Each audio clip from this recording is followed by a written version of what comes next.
Good evening and welcome to Gibsonburg, Ohio, as we get ready to kick off the 2022 high school football playoffs. Tonight, a first-round game and first-round matchups all across the state of Ohio tonight. We're in Division 7, Region 26 here in Gibsonburg. Tonight, it's the 7-3 Edgerton Bulldogs, who finished 4-3 in the Green Meadows Conference, set to face 8-2 Gibsonburg, member of the Sandusky Bay Conference. Good evening and welcome in. This is the Oberlin and Turnbull Funeral Homes and Crematory pregame show. Both teams coming off Week 10 losses. Edgerton hammered by Antwerp last week, 39-0, while Gibsonburg was crushed by Hopewell Loudon, 40-13. Gibsonburg lost their opening game, so in between the two bookend losses, an 8-game winning streak for the Golden Bears, and we'll dive into that schedule a little bit more. When you talk Gibsonburg, conversation begins and ends with Connor Smith, who holds all of the rushing records here. He's a 5'8", 180-pound senior, leading rusher in the state and number 5 in the country in terms of rushing yards, over 2,500 rushing yards on the season. For Edgerton, it's about, in part, health, and they lost Corey Everett, their starting quarterback, last week.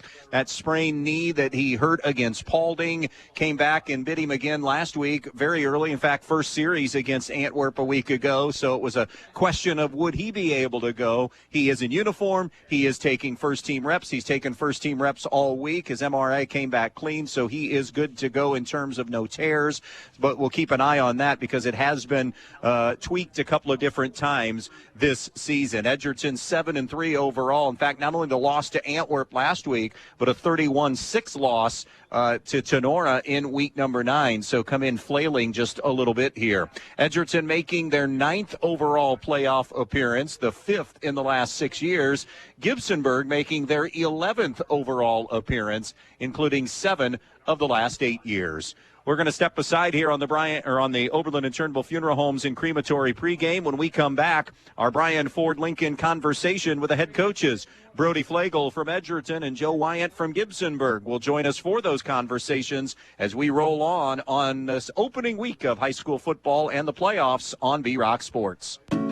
Hi, I'm Molly Culler, your local Allstate agent. I live and work here just like you. And with all kinds of local insurance advice, I am someone you can count on to help you protect all that's good in your life. I make it easy to save on the quality protection you need. I will even help do the switching and paperwork for you. So stop by my office today for a quote. We are located on West High Street in Bryan. That's 1111 West High Street in Bryan. When it comes to choosing a memorial that represents the lasting memories of a person's life, the Fackler Monument Company in Mount Montpelier, Ohio can create exactly what you are looking for, like an eagle soaring through the woods etched on a memorial, a bench that has mom and dad's names engraved into the granite to sit and reflect, a picture of the family farm etched on the stone, or maybe your style is a memorial that has a split headstone with a vase in between for flowers. The Fackler Monument Company of Montpelier, Ohio, serving families in the tri-state area since 1924. You know where to go when your vehicle has been in an accident, but why should you take that same vehicle to Jason Dietz Collision and Service when you need an oil change, brake job, or any other routine maintenance? It's because Dave Brown and Sam Bailey have 60 years of combined experience diagnosing and repairing domestic, foreign, and classic automobiles. They have a state-of-the-art alignment machine that ensures a perfect alignment every time, and the training and expertise to fix your problem the first time. So whether it's a crash or take your vehicle to Jason Dietz Collision and Service.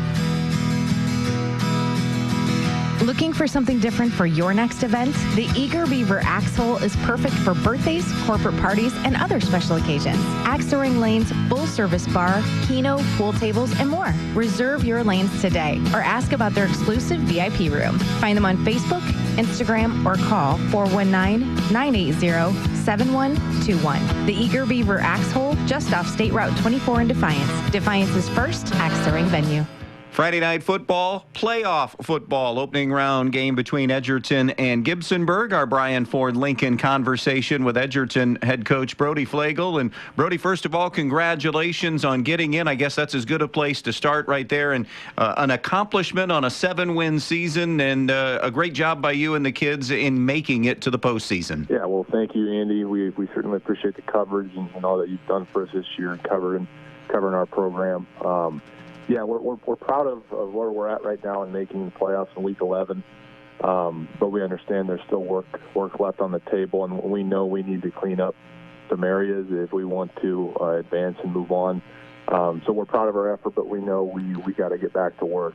And we're banged up a little bit, so we've been shuffling some guys, and then guys are working hard at practice, and we're gonna put the best product on the field on Week 11. Difficult ending for you in terms of the last couple of weeks with losses to Tenora and Antwerp, and I know both really good football teams. From the Edgerton perspective, Brody, what went wrong in weeks 9 and 10 for you guys? Yeah, week 9, Tenora, we just weren't able to establish any sort of rhythm on offense. We were behind the sticks, and when you get behind the sticks against a good football team that's able to bring pressure, it makes it very difficult. And then defensively, we've missed some tackles here and there that led to some big plays. And then last week, Antwerp, we know what they bring. They are very talented. They are big up front. So once again, they got off to a fast start. We didn't. With everything going on as far as injuries go, we were a little behind the 8 ball with shuffling and new guys in the lineup. So we're not going to make excuses. We're going to continue to do what we do, but all those things have an impact, and we gotta get back to work this week and get ready to beat Gibsonburg. Let's talk Gibsonburg. Give us a little bit of a scouting report on the Golden Bears and their team this season, if you would, Brody. Yeah, very nice team. Their coach has done a really nice job with them. They're going to pound the football, wing T style, so a really good running back in the backfield. And I believe he was a state championship wrestler, but don't quote me on that. But just an overall great athlete that we're going to have our hands full with, so we're going to have to be sound defensively to get great tacklers, and offensively they're going to have some big boys up front, and they're going to have some speed. So we're going to have a good week of prep and get ready to go on Friday. Running back you're talking about is Connor Smith. When you watch him on film, what makes him so good? What does he bring to the table? I mean, he shattered all the Gibsonburg records as far as a running back's concerned, both for single season and career. I mean, he's doing a lot right. What makes him so good, Brody? Yeah, a special talent. I think what we've been seeing on film on him is if he's able to make one cut or make one guy miss, that's when teams get in trouble. So we have to make sure we're not allowing him to get that one cut or the cutback lane, and if we cannot miss tackles on him, because that's when the big plays come. What do they do defensively? What are some challenges for your offense against what they do defensively, Brody? Well, it looks like a 40 front. It looks like they're going to be pretty good sized up front. And the Smith kid there is that linebacker. They got some good linebackers that are able to fill and make tackles for them. And they're athletic in the secondary. And this time of year, I mean, everybody you play, they got guys that can play football. So we know that. We're excited about the opportunity, and we're looking forward to Week 11. Yep, let's get at it. Brody, thanks for the time. Best of luck for Edgerton against Gibsonburg here in the first round of the playoffs. Thanks, Andy. U-Store Storage in Bryan has 44 new 10x20 storage units available on Edgerton Street in Bryan. With 24-hour access and well-lit facilities, U-Store Storage has a unit just for you. Residential and commercial warehouse space is also available. Looking for a storage unit in the Stryker area? Stryker Mini Storage on Industrial Drive has units as well. For all your storage needs, give U-Store Storage or Stryker Mini Storage a call at 419-636-2545. You never know what life will throw your way, so you always need to be protected. At Danielle Van Atta Agency in Bryan, they will take care of you. With years of experience and expertise in the field, Danielle and her team will get you headed in the right direction with your home, auto, life, or business insurance. So when life throws something at you, you know you're protected the right way. Contact Danielle Van Atta Agency today at 1318 East High Street, Suite A in Bryan, or call 419-636-0408. Danielle Van Atta Agency, ready to help protect you. Michael Jordan once said, some people want it to happen, some wish it would happen, and others make it happen. The Edgerton Bulldogs want it, wish for it, and make it happen. The Edgerton Athletic Boosters want to thank all of the Edgerton athletes for their hard work and dedication, and want to wish the athletes and coaches good luck. So from the Edgerton Athletic Boosters, go get 'em Bulldogs. We're behind you all of the way. Good luck to all the Edgerton athletes. When you're in in need of a new appliance, go to your local appliance dealer, Direct Link Appliance and Hardware in Bryan. They carry new, used, and scratch and dent appliances. They carry the brands you need: Speed Queen, Whirlpool, Maytag, KitchenAid, Amana, and GE. Many in stock for you to take home today. Then when you have something wrong in years to come, Direct Link will also service everything. No need to call that 800 number and talk to someone you don't know. Just call Direct Link at 419-636-4541, and they'll be out to fix it for you whether it's under warranty or not. Direct Link Appliance and Hardware in Bryan, your local appliance dealer. Friday night football as we get ready for the opening week of the high school football playoffs. Edgerton and Gibsonburg, our Brian Ford Lincoln conversation with the coaches. Joe Wyant, head coach at Gibsonburg. Thanks for joining us, Coach. A terrific season for you guys. Talk a little bit about, from your perspective, how everything went for Gibsonburg. Expectations, were they pretty high coming into the year? I guess give us maybe a little thumbnail sketch of the season for Gibsonburg. Well, our season started, we were really young and inexperienced. We do have 8 seniors at play, but we came into the season very inexperienced. We lost a lot from last year. We lost 11 guys last year, and most of them played both ways. So we weren't. The first game we lost to a very good Ottawa Hills team, who ended up only losing 1 game this year. Then we won 8 straight, and then lost to Hopewell Loudon in our last game, who is perennially the best team in our league and in the area for a small school. But we had some growing issues. Linemen, I had 2 linemen back. It was all out of the 7 that play on the line. My 2 wing backs were new, and I was split end and quarterback. So we only had 3 starters basically back on offense. Defense, we had 6 back, but we had no defensive backs back.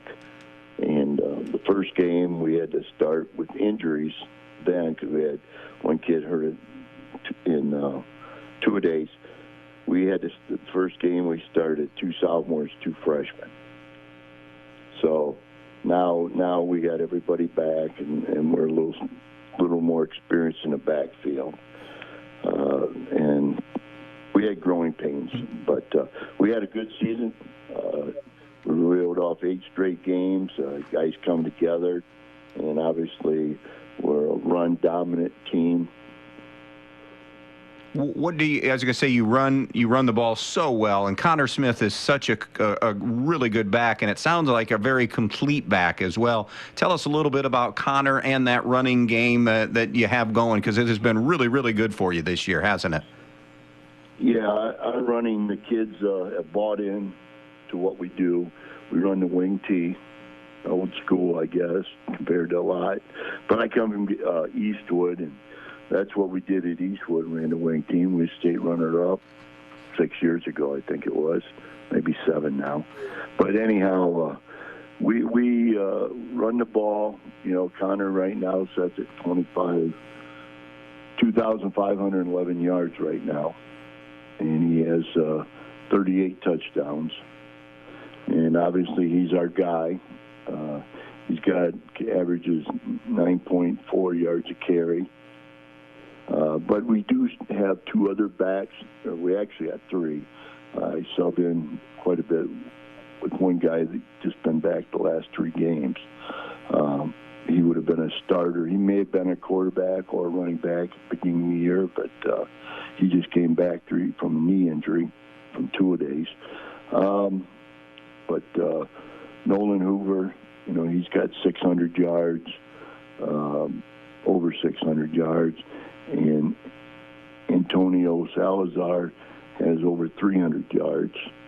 And then I got another guy that's come back, and he's already got like 150 in the last 3 games. So we put our hats on our linemen, I guess. Our linemen's come together and done a good job. You know, I feel I got maybe the best. I think he's one of the best guards that I've coached in a long time, in Martin Meyerholtz. And then right beside him at tackle, there's a senior, and it's our biggest guy. And one of our better guys is in Camden, Wageman. And those guys and my other guards come a long ways. I got a junior first-time starter, but he's come a long ways too, and Sam Hansen. So we rely on run. We can pass. We've had a little success passing. We don't throw much. We've only Mooney, Camden, he can run. He scrambled pretty good, and he's also ran. Camden's only threw for 206 yards, throwing only 23 passes, and probably most of them is in 3 games. I think 16 or 17 of them was in 3 games that three of the best teams we played, I guess it would have been. What do you, Coach, what can you tell us about Edgerton? What are some concerns in facing this team here in the opening week of the playoffs? Well, I think their quarterback's very good. I think he's their guy, number 4. And I think he's their guy. He runs well, actually runs really well. And I think they throw well. I know number 9's a real good receiver. And they're big up front. They're big. They're big. They're like Hopewell big. I mean, they got big guys, all the way through. Same way on defensive line. They got some big guys up front. Number 12 looks like he's really good as a linebacker. Goes really fast and moves well. Well, we are looking forward to seeing this one. Looking forward to seeing you guys play. Coach, thanks for the time here on our pregame. Good luck against Edgerton here as you start a potential tournament run. Thank you. Forge into the future with Edgerton Forge Incorporated on US 6 just outside of Edgerton. Open interviews Monday through Friday, 7 a.m. until 2 p.m. with immediate openings for maintenance and first and third shift general laborer with pay up to $21.93 an hour. Apply online at edgertonforge.com/careers or stop in to see them for an application and tour the facility at 257 East Morrison Street in Edgerton. Come see what they're all about and join them as they forge ahead. Edgerton Forge Incorporated in Edgerton. Data breaches are occurring at an alarming rate. If your company's private records are compromised, your business could be ruined. Coverage from the Central Mutual Insurance Company can help you repair the damage of a data breach and get back to business. For your security, your protection, and your peace of mind, trust Central Mutual Insurance Company in Andrews, O'Neill & Lowe, with offices in Archbold, Bryan, and Waseon, or find us online at andrewsoneillandlowe.com. Everett's Farms of Edgerton, Ohio would like to say good luck to the Edgerton Bulldogs on this playoff journey. Everett's Farms knows about the hard work and sacrifice put in by the team, and they salute their effort and execution so far. Good luck to the Edgerton Bulldogs in tonight's playoff game. From everyone at Everett's Farms of Edgerton, Ohio. October is Fire Safety Month, and Donaldson's Ace Hardware on Union Street in Bryan has the items you need to keep your house safe. First Alert Auto Fire Extinguisher for $16.99, or a First Alert Household Fire Extinguisher for only $19.99 with Ace Rewards, or get a First Alert Smoke and Carbon Monoxide Alarm for only $44.99 with Ace Rewards. With winter ahead, make sure you change your furnace filters with Donaldson's Buy 3, Get 1 free Ace Basic Pleated Filters, and get your yard ready for winter with Scott's Winter Guard products to feed and weed your yard. Everything you need for fall and winter, only at Donaldson's Ace Hardware on Union Street in Bryan. Ace, the helpful place. Back out here in Gibsonburg on our Oberlin and Turnbull Funeral Homes and Crematory pregame show. The 8-2 Gibson Golden Bears averaging just under 39 a game. They give up 19 points per game. It's the number 1 rushing offense in the conference by far and away. As a team, they've rushed for just under 3,800 yards, 3,795, and also the lowest as far as last in passing at 206 yards on the year. Very, very, very run heavy, and as we get into some of those numbers, you'll see why. It all starts with Connor Smith, who has had such a terrific year. 2,511 yards. He has 266 carries, 37 touchdowns on the year rushing, averaging 9 yards a carry.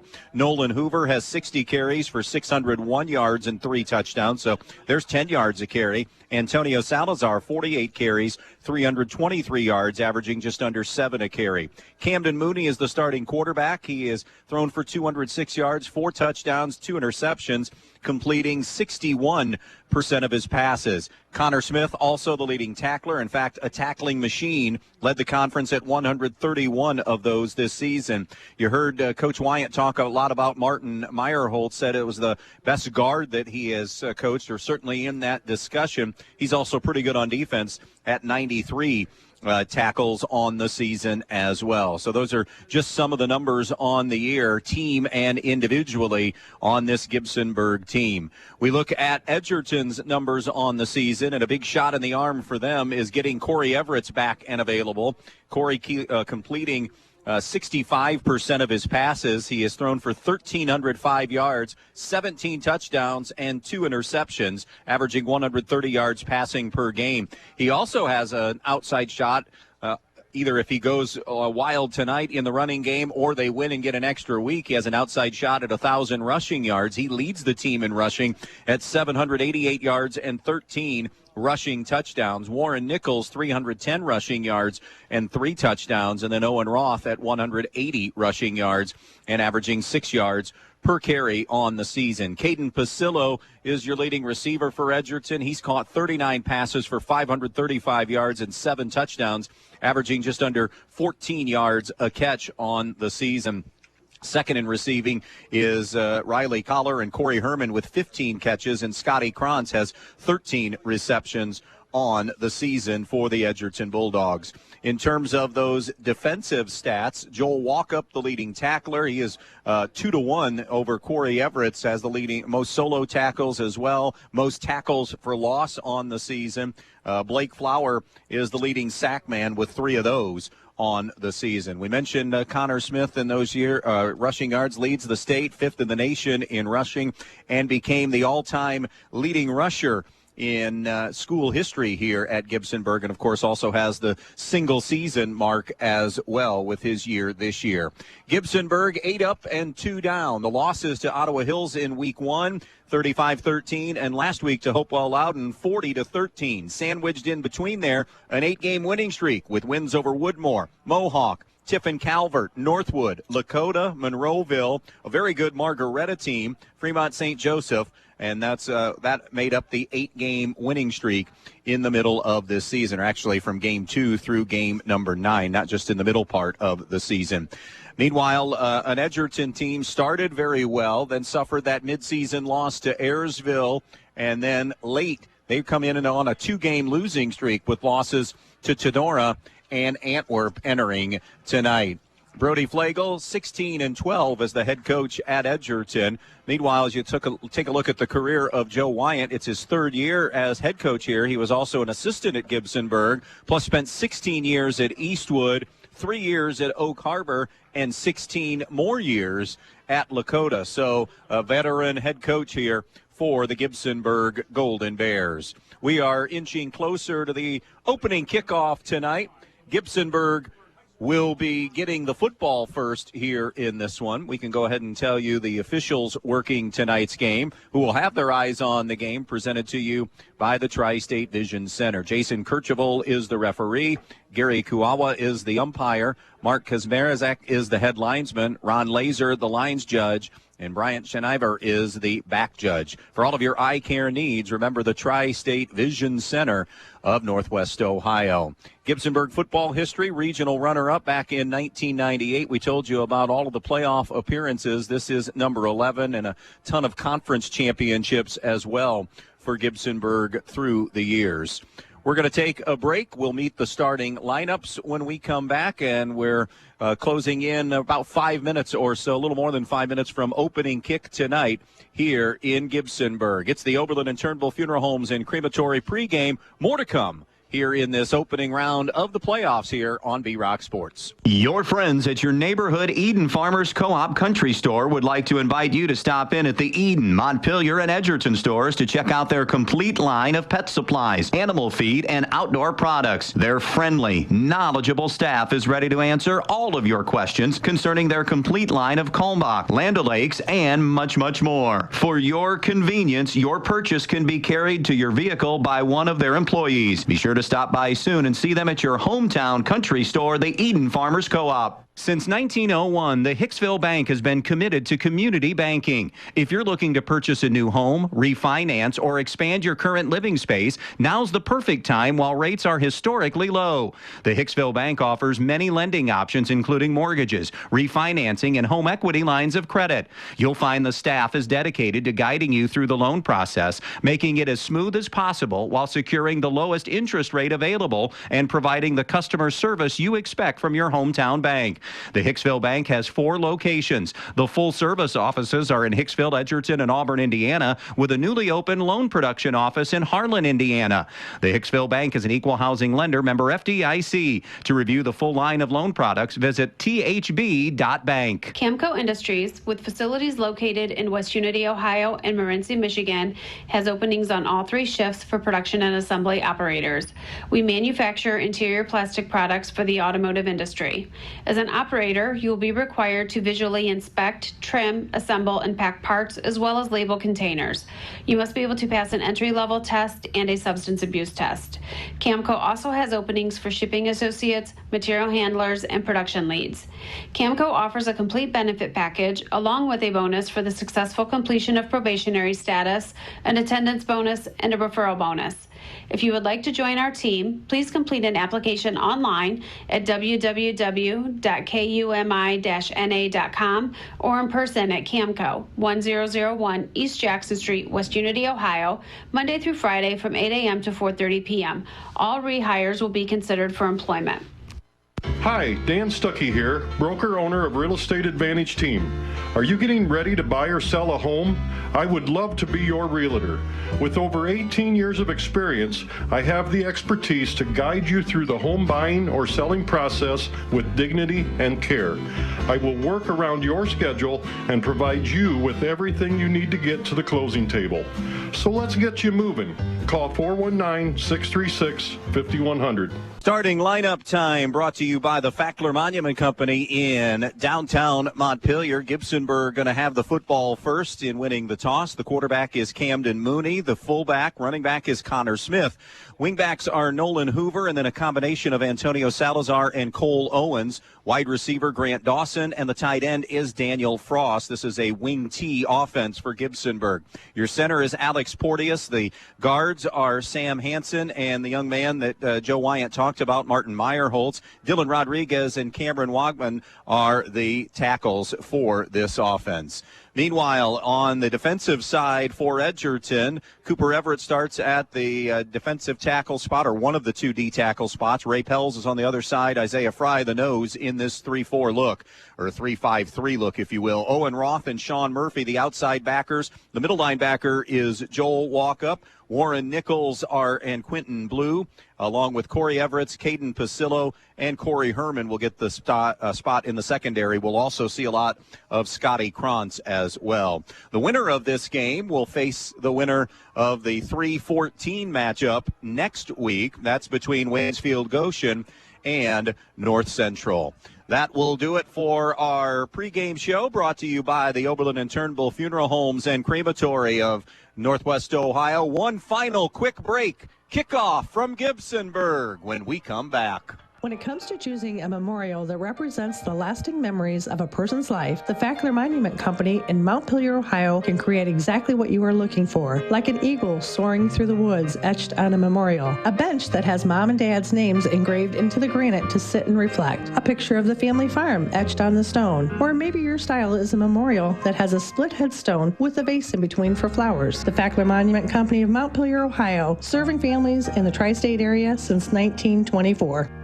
Gibsonburg 8-2. Edgerton is 7-3. Gibsonburg in their orange uniforms with the black numbers and black helmets with the orange stripe down the middle. Edgerton in their all-white uniforms with the maroon numbers and helmets here tonight. Again, the Golden Bears going to have the football first here in this one tonight. So we're going to get a look at Connor Smith, who we should also mention, oh, by the way, not just a terrific football player, running back, linebacker. He is also the defending state champion in wrestling at 158 pounds. He has Division I aspirations in one of those sports, and more than likely that best path for a D1 athlete will be in wrestling, but a terrific overall athlete, and as we said, a tackling machine as well. Edgerton has it teed up. Round one of the 2022 high school football playoffs, and off we go from Gibsonburg. Pasillo, a line drive to the far side that will be taken on the high hop at the 12, 15, 20.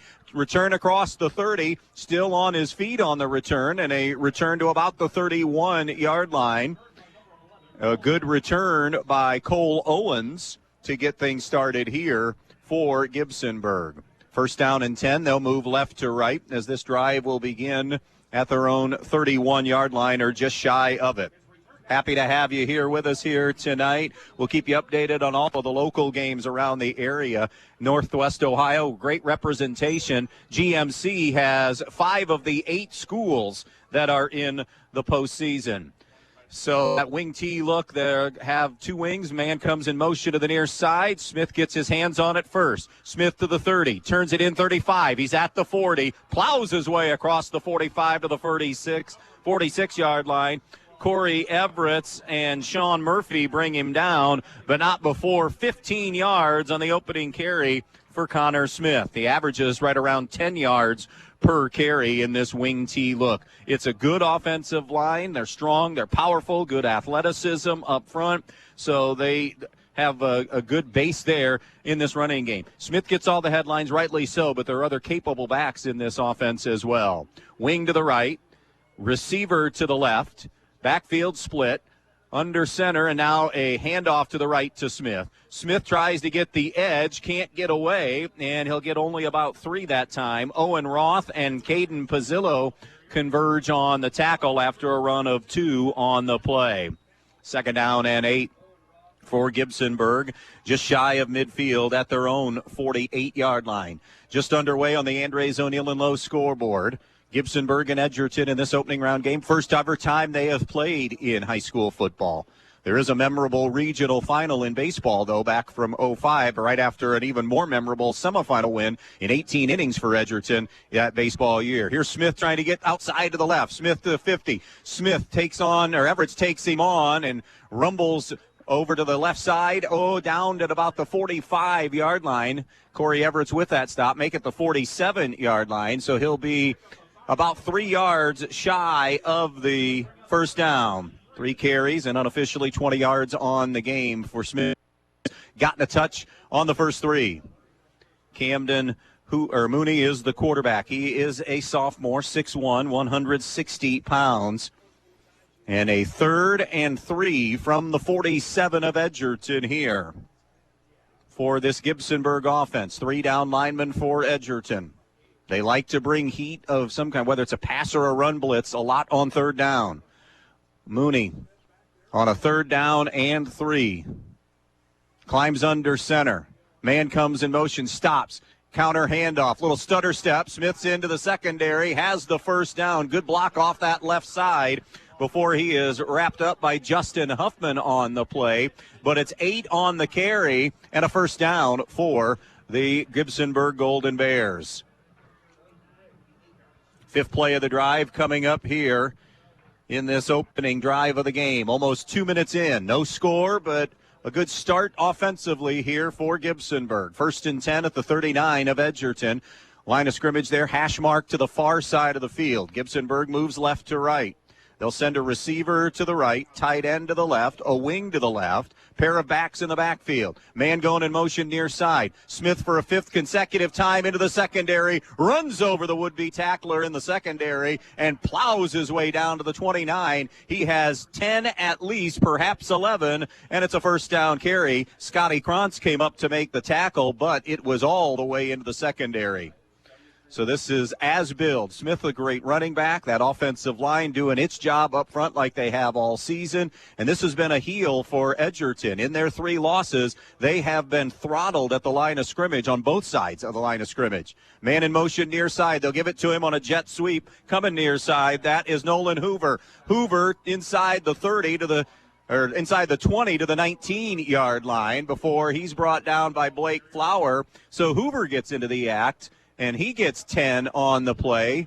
Or they're going to say 9, just shy of the first down. 9.5, probably closer. It'll be 2nd and inches. What a great drive to start this game. Can Gibsonburg finish it now? 3 minutes in.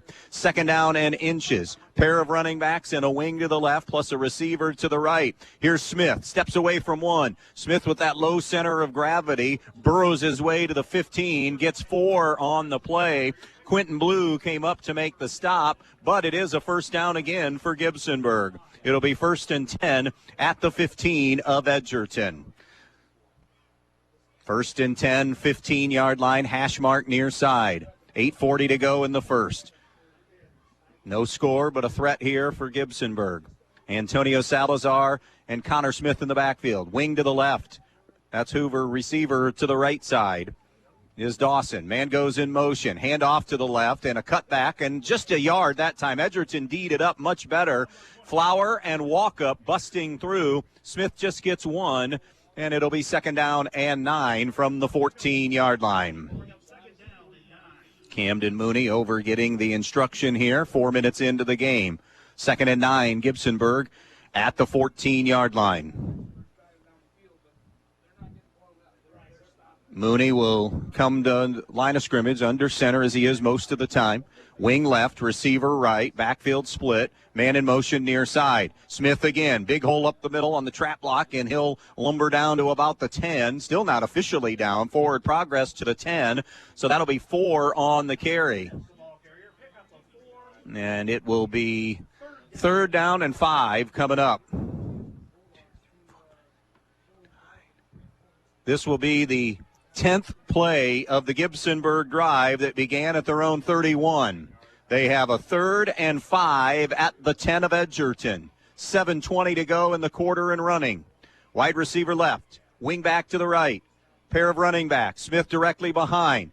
Counter, it'll be a give on the interior. And a yard maybe.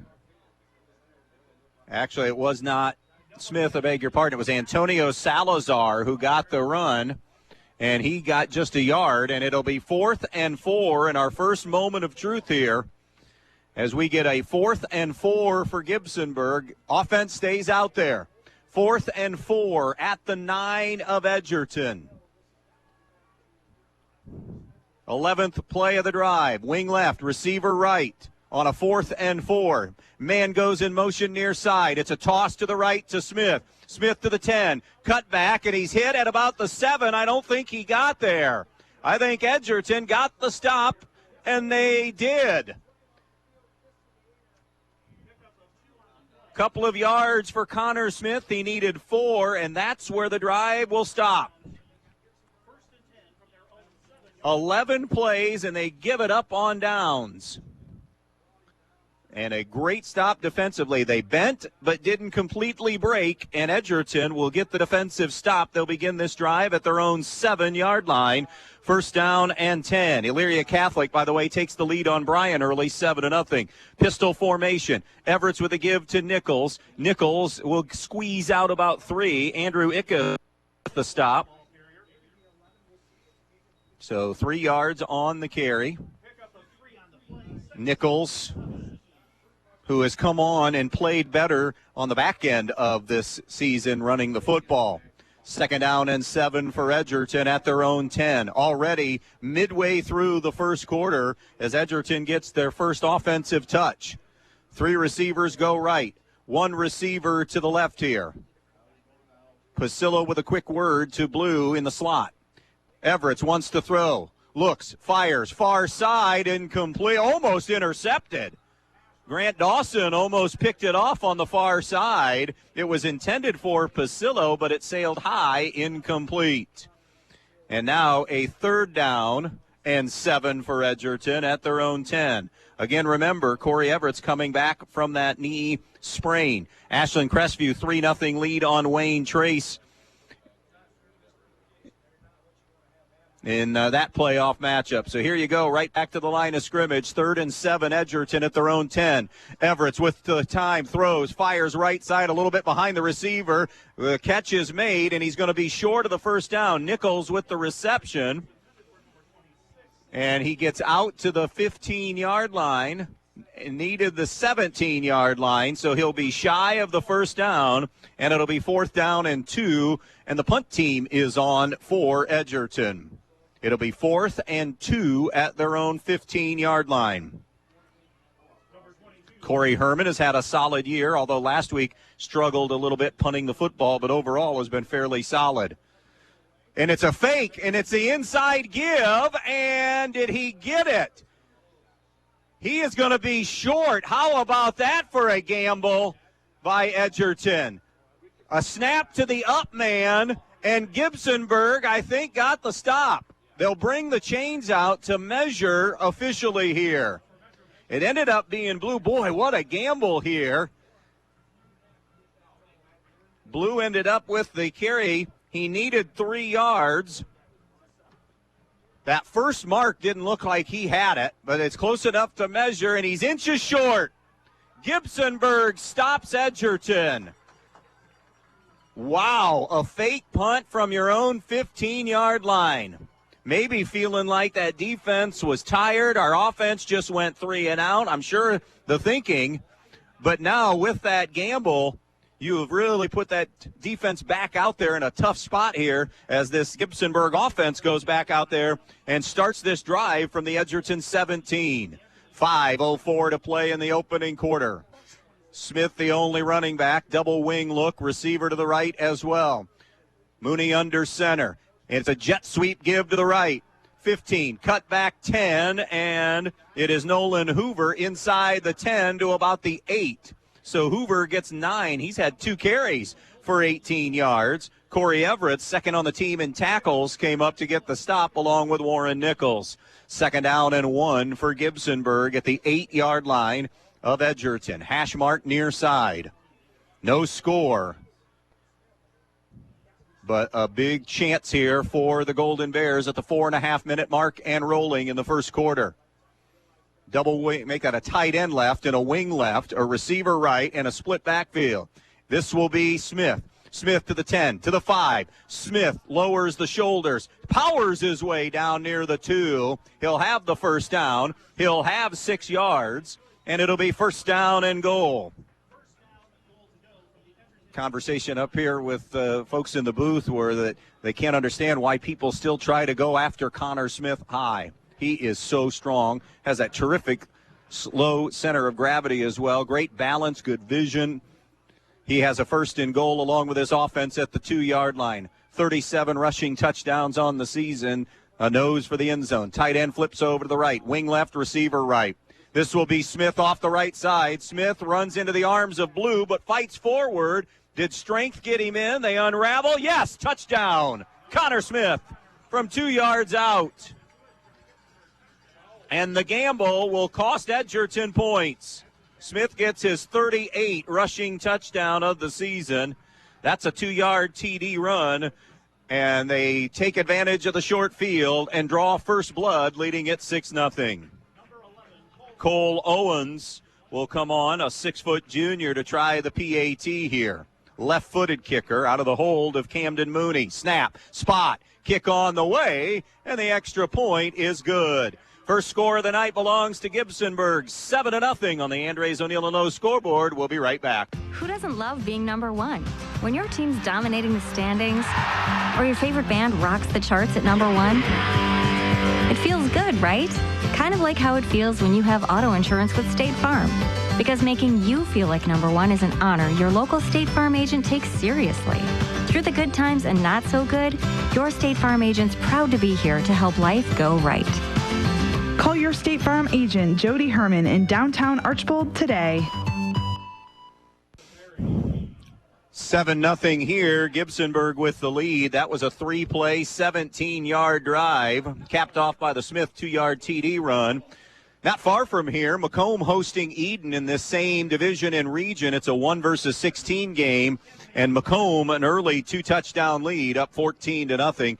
Eden going without their starting quarterback, Kyler Sapp, who's a sophomore, threw for just under or right around 2,800 yards on the season. Hurt his shoulder last week in the loss to Ottawa Hills, so unable to play tonight in that one. Here it's 7-0. Elyria Catholic has made it a 2-score lead over Bryan, 13-0. That game can be heard on our sister station, Q96.5. Here it's 7-0 Gibsonburg. The fake punt gamble by Edgerton cost them, and now it's a kick. They're going to go onside. One of the ump men grabs it, and now Edgerton's going to get great field position. Snaring it out of the air. Jackson Flower with the return, and Edgerton with a great start to this drive here from the Gibsonburg 30. First down and 10. Bulldogs moving right to left at the 30 of Gibsonburg. So Gibsonburg trying to maybe seize a little momentum there. And the grab and run by Flower, good hands, and then good run. Defiance leading Lodi Cloverleaf in Division 3, 7-0. That's a Division 3 Region 10 game. It's Scotty Krantz in now at quarterback on this snap. Krantz with a run. Krantz off the right side is going to be cut down on the play. Connor Smith made the tackle. So we're going to keep an eye on, is there an injury, or is that just going to be a change of pace here by getting Krantz in? He played last week, and we're watching over there. Now Everett is back in. So maybe it's Krantz who is going to be a bit of a change of pace back. So it'll be 2nd and 5. Warren Nichols from the 25, and Nichols is slammed down after a 2-yard game. Good job defensively that time by Daniel Frost to make the stop. Liberty Benton strikes first. They lead 7-0 on Archibald. That game in Archibald in Division 5 Region 18. So third down here. 3rd and about 3 for the first down from the 23. Everett's with a running back to the right, trips to the right, receiver left. A roll to the right. Everett's in the flat. Pass is caught by Blue. First down 20-15. Knocked out of bounds on the far sideline. Pushed out by Antonio Salazar. But it is a pass play to the 15-yard line, gain of 8, and it'll be first down and 10. Everett's 2 of 3 for 14 yards. We'll see how much we do. Going back to Scotty Krantz coming in, we'll see if Scotty is in there maybe to run a little bit more, maybe a change of pace look. Wing right, receiver right, twins to the left, handoff Nichols. Nichols, stutter step in the hole. Nichols hit by Smith, brought down at the 11-yard line. That'll be a gain of 4 for Warren Nichols. Carries 9 yards for Nichols, and it'll be 2nd down and 6 from the 11-yard line. Edgerton moving right to left, approaching 2-minute mark left in this first quarter. 7-0 Gibsonburg on the Andres O'Neill and Lowe scoreboard. 2 receivers left, 1 receiver right, a running back on either hip of Everett's. Everett's throws a screen to the near side bubble to Pasillo to the 10. Pasillo's forward progress gets him to about the 7-yard line before he's brought down by Cole Owens, and that'll leave them with a 3rd and 2 now from the 7. 1:50 to go in the first quarter. It'll be 3rd down and 2. 4-down territory here. Well, maybe not. Parker Eldon capable of hitting short field goals for Edgerton, so not necessarily 4-down territory. Twins to the right, wing receiver to the left. Nichols gets the call, first down and more. Nichols into the end zone for the 7-yard touchdown. Warren Nichols bursting in, and Edgerton an extra point away from tying it as they answer the Gibsonburg score. Nichols on a 3rd down, able to take it into the end zone, and now it's Eldon on for the PAT. 90 seconds to play here in this opening quarter. 7-6 Gibsonburg. Great answer by Edgerton. Quentin Blue is the holder. High snap, Eldon's kick, it's on the way, and it is good. New score on the Andres O'Neill and Lowe scoreboard.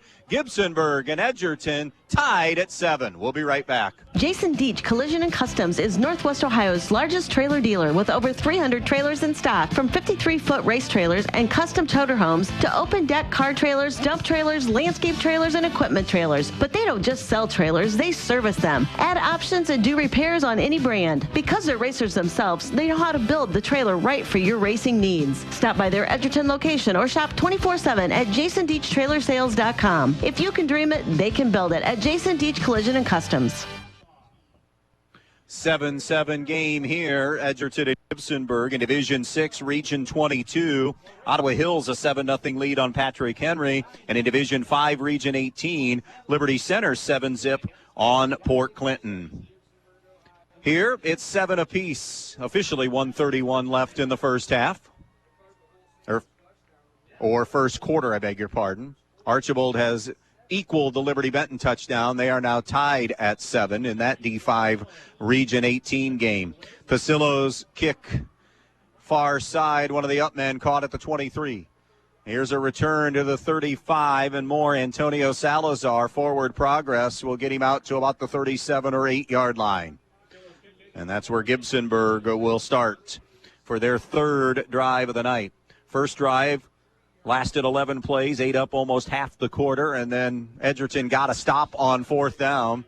Edgerton was about ready to go 3 and out, or it looked like 3 and out, but they decided to fake punt deep in their own territory inside the 20. Gibsonburg got the stop, took over at the 17 and scored. And then Edgerton just went on a 6-play, 70-yard drive to answer. And that's where we're at, deadlocked at 7. Here is a give up the middle. Or check that, it's a sweep to the near side, and a good cut that time by Nolan Hoover, who has really done a great job. That's his third carry. He's gone 9, and 10 yards. Roth and Pasillo the stop. Follow the ball, Andy, and that was a sweep give that time to Hoover. 28 yards on the 3 touches. It'll be a first down carry all the way out to the 46-yard line. Waynesfield Goshen, a 7-0 lead over North Central. About 4 minutes to go in the first quarter there. Here, we're under a minute to go in the first. Wing right, receiver left, backfield split. Man goes in motion to the far side. There's a toss to Smith. Smith at the 45. Smith trying to get the edge. Runs over Everett's 50-45, knocked out of bounds far side. And where do they mark him? 47-yard line, about 3 yards shy of the first down. So 7 for Connor Smith. It'll be second down and 3 for Gibsonburg at the 47 of Edgerton. Hash mark on the far side of the field, 43 seconds left in the quarter. Receiver to the right, Grant Dawson. Double wing look, Smith the only running back. Mooney under center. Man comes in motion. Jet sweep give again. Hoover. Hoover to the 45. Hoover to the 40. Corey Everett's corralled him at about the 38-yard line. But Hoover's been pretty consistent. 9, 10 yards a pop. That's 10 more there. And it's a first down to the 37-yard line. Right now, they're having success all over the place in the running game, but having success on the edges right now and doing a great job of sealing and getting outside. First down and 10. Gibsonburg at the 37-yard line. 37 of Edgerton. Remember, this is a Gibsonburg team that had already had an 11-play drive on this defense that didn't result in points, but resulted in a lot of plays on the field for the Edgerton defense. Here's Smith, and he can't get away from the first wave. Great job that time. Ray Pell's able to burst through. Smith able to get to the 35, got 2, and that's going to be your final snap of quarter number 1. Division 7, opening round football from Gibsonburg. It's Edgerton 7, Gibsonburg 7. This is high school playoff football on B-Rock Sports. Since 1875, 4 generations of the Krill family have served this area. Krill Funeral Service realizes that the end can be a difficult and emotional time. They will guide you through each and every step of the funeral process, carefully and with integrity. Krill Funeral Service expresses appreciation for your trust in them, and they'll continue to be there for you in times of need. Krill Funeral Service of Edgerton, Eden, and on West Mulberry Street in Bryan, where they offer an on-site crematory. You worked hard for your money. That's why we see to it that your money works hard for you, not someone else. At Midwest Community Federal Credit Union, our earnings belong to our members and go right back to work for you, from better rates to lower fees. We've got the products and people to help you build a more fantastic future every step of the way. Join 14,000 other people just like you who want to do more with their money. Imagine a different possibility at Midwest Community Federal Credit Union. First 12 minutes complete here in this first-round playoff game in Division 7, Region 26 between Edgerton and Gibsonburg. 7-7 game. Connor Smith with a 2-yard TD run for Gibsonburg. Warren Nichols a 7-yard run for Edgerton. It'll be a second down for Gibsonburg at the Edgerton 35-yard line. After that 2-yard gain from Smith, it'll be a second down and 8 for Gibsonburg from the 35. It'll be right to left in this quarter for Gibsonburg as Liberty Benton leads Archbold now 14-7 in Division 5. Tight end flips to the, well, was going right. Now will stay left. Wing goes to the right.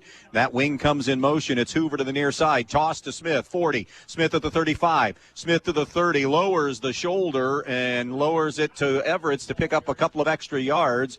Down and run out of bounds near the 30. 5 for Smith. And it'll be a third down and 3 on the play.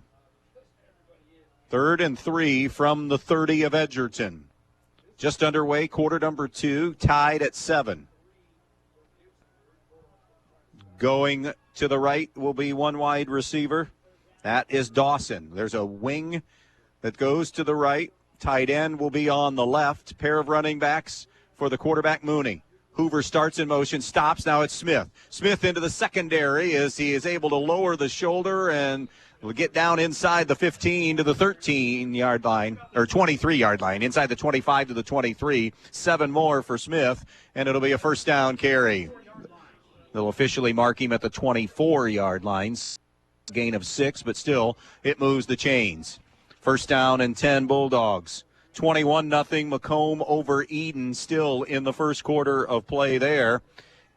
And a pick 6 for Wayne Fields Goshen. They lead 13-0 over North Central.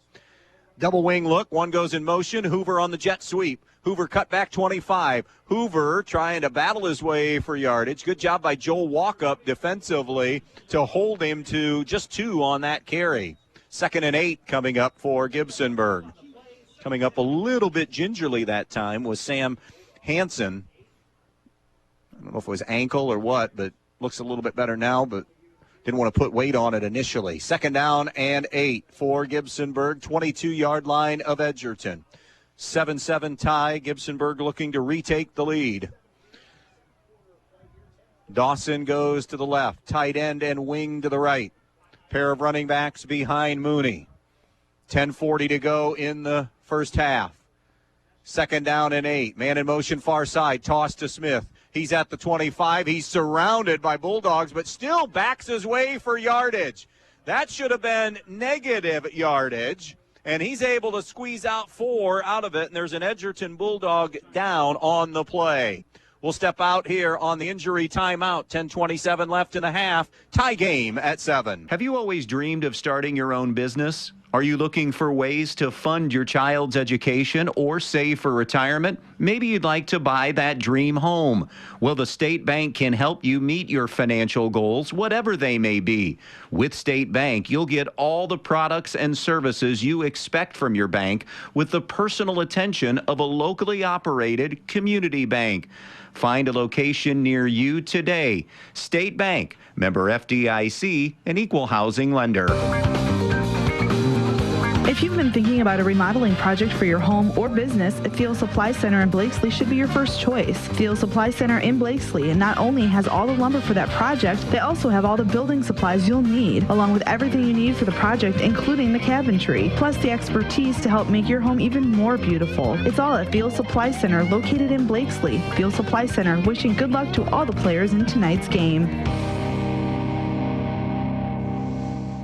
Welcome you back to Gibsonburg as they still look at the Edgerton Bulldog that is down on the far side. Tenora leads Marengo Highlands 7-0 in playoff football tonight. We told you Macomb up 21-0. Ashland Crestview leads Wayne Trace 10-0 after one. And it's Jefferson 7, Ayersville 6 at the end of one. Elyria Catholic now a 20-0 lead over Bryan. It's Sean Murphy that was the injured Bulldog that has just been helped up. Great individual effort before we went to that injury timeout by Connor Smith. Again, should have been negative yardage, and he ends up kind of backing his way. He was surrounded by 3 or 4 Bulldogs, backed his way for positive yardage. In fact, 4. Unofficially 81 yards in this first half of play. Man in motion near side. He'll fake the jet sweep to him. They'll go inside to Connor Smith. He's down to the 15. He got about 3 for sure and is going to be short of the first down. It'll be 4th and 1 for Smith and Gibsonburg. Edgerton already has a 4th down stop. Flower got in on that last tackle for Edgerton. So 4th and 1 for Gibsonburg from the 15-yard line. Ball resting middle of the field. Tight end to the right, wing to the left, offset I. Now the man goes in motion. Give to the left. It's Smith, and I think forward progress is going to be enough for the first down. He lunged forward before he was belted on the play by Warren Nichols. He needed just a yard. And now that spot, and they are going to bring the chains out. So maybe I guessed too soon. I thought that lunge had the first down. I thought that spot maybe a half yard too far back now. That's not the greatest spot if you're a Gibsonburg fan.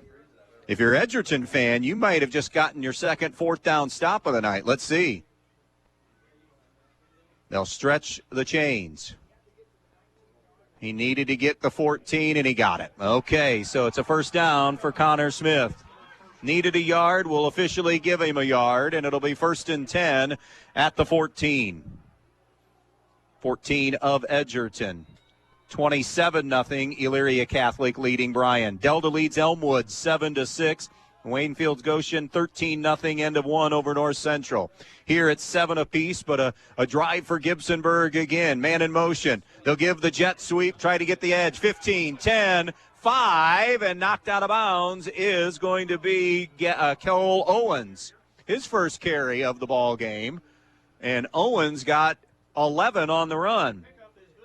Boy, they are getting a lot of success again on the edge. That's where their dynamic runs have been tonight. Bread and butter has been between tackles, but the dynamic runs have been on the edge right now. Great job by that offensive line. Edgerton going to have to make an adjustment defensively here. Smith is in the backfield with Hoover. Hoover's the left halfback. Here comes a man that started in motion. Here's Smith running right. Smith powers his way into the end zone for another touchdown. His second of the night, his 39th of the year, and Smith and Gibsonburg retake the lead 13-7. He has a 2-yarder and a 3-yard TD run tonight.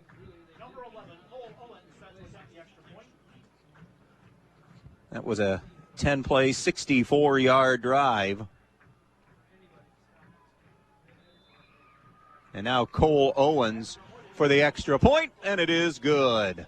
14-7, Gibsonburg leading Edgerton, 9:20 to play, first half here on B-Rock Sports. Your home is the one place where everything should be perfect, including your air. Starks Plumbing and Heating Services helps you achieve the perfect air you deserve with reliable, groundbreaking, award-winning Lennox products.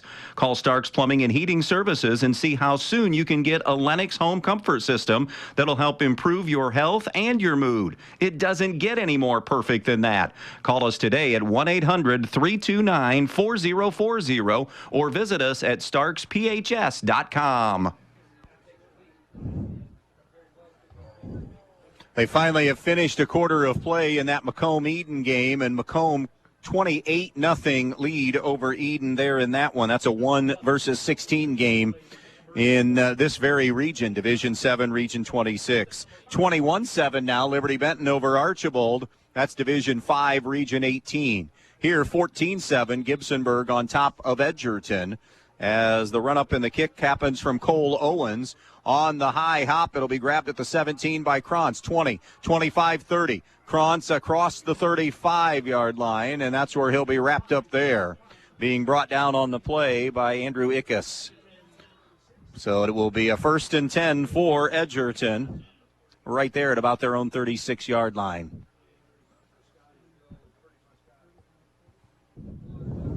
Winner of this gets the winner of Waynesfield, Goshen, and North Central in round 2 of the playoffs, officially the regional quarterfinals.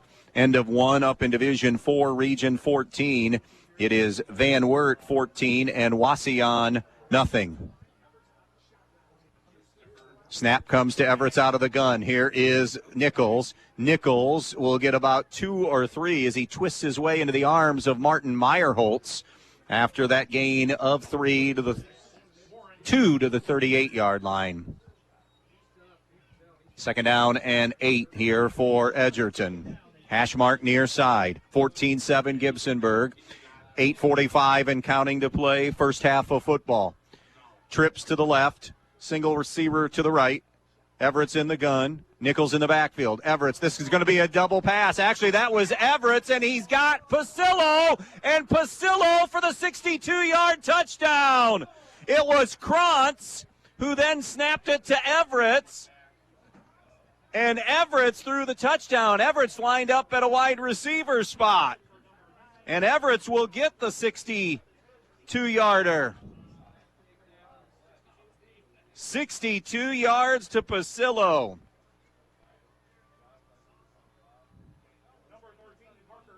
Krantz on the snap.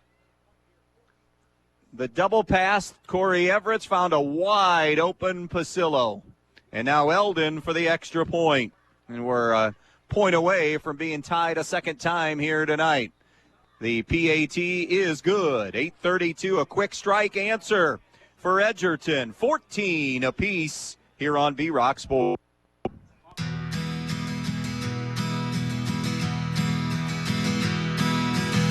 The Eager Beaver Axle is wide open and ready for you. Come in and take your shot at throwing axes or share some drinks and food with friends. Rack up the pool balls or take your chance with Keno. It's all inside the Eager Beaver Axle. Must be 18 or older to enter. Find them online or call 419-980-7121. The Eager Beaver Axle, Defiance's first axe-throwing venue. Quick strike there, 2 plays, 64 yards. Everett 62 yards to Pasillo for the TD pass, and we are tied again, this time at 14 with 8.5 to play in the first half. Everett's 4 out of 5 in this first half for 80 yards. And the touchdown. First down, or a second down pass play, I beg your pardon. Here's Pasillo to kick it away. Liner that will squib out of bounds. So Gibsonburg going to get great field position. That's officially our first flag of the night.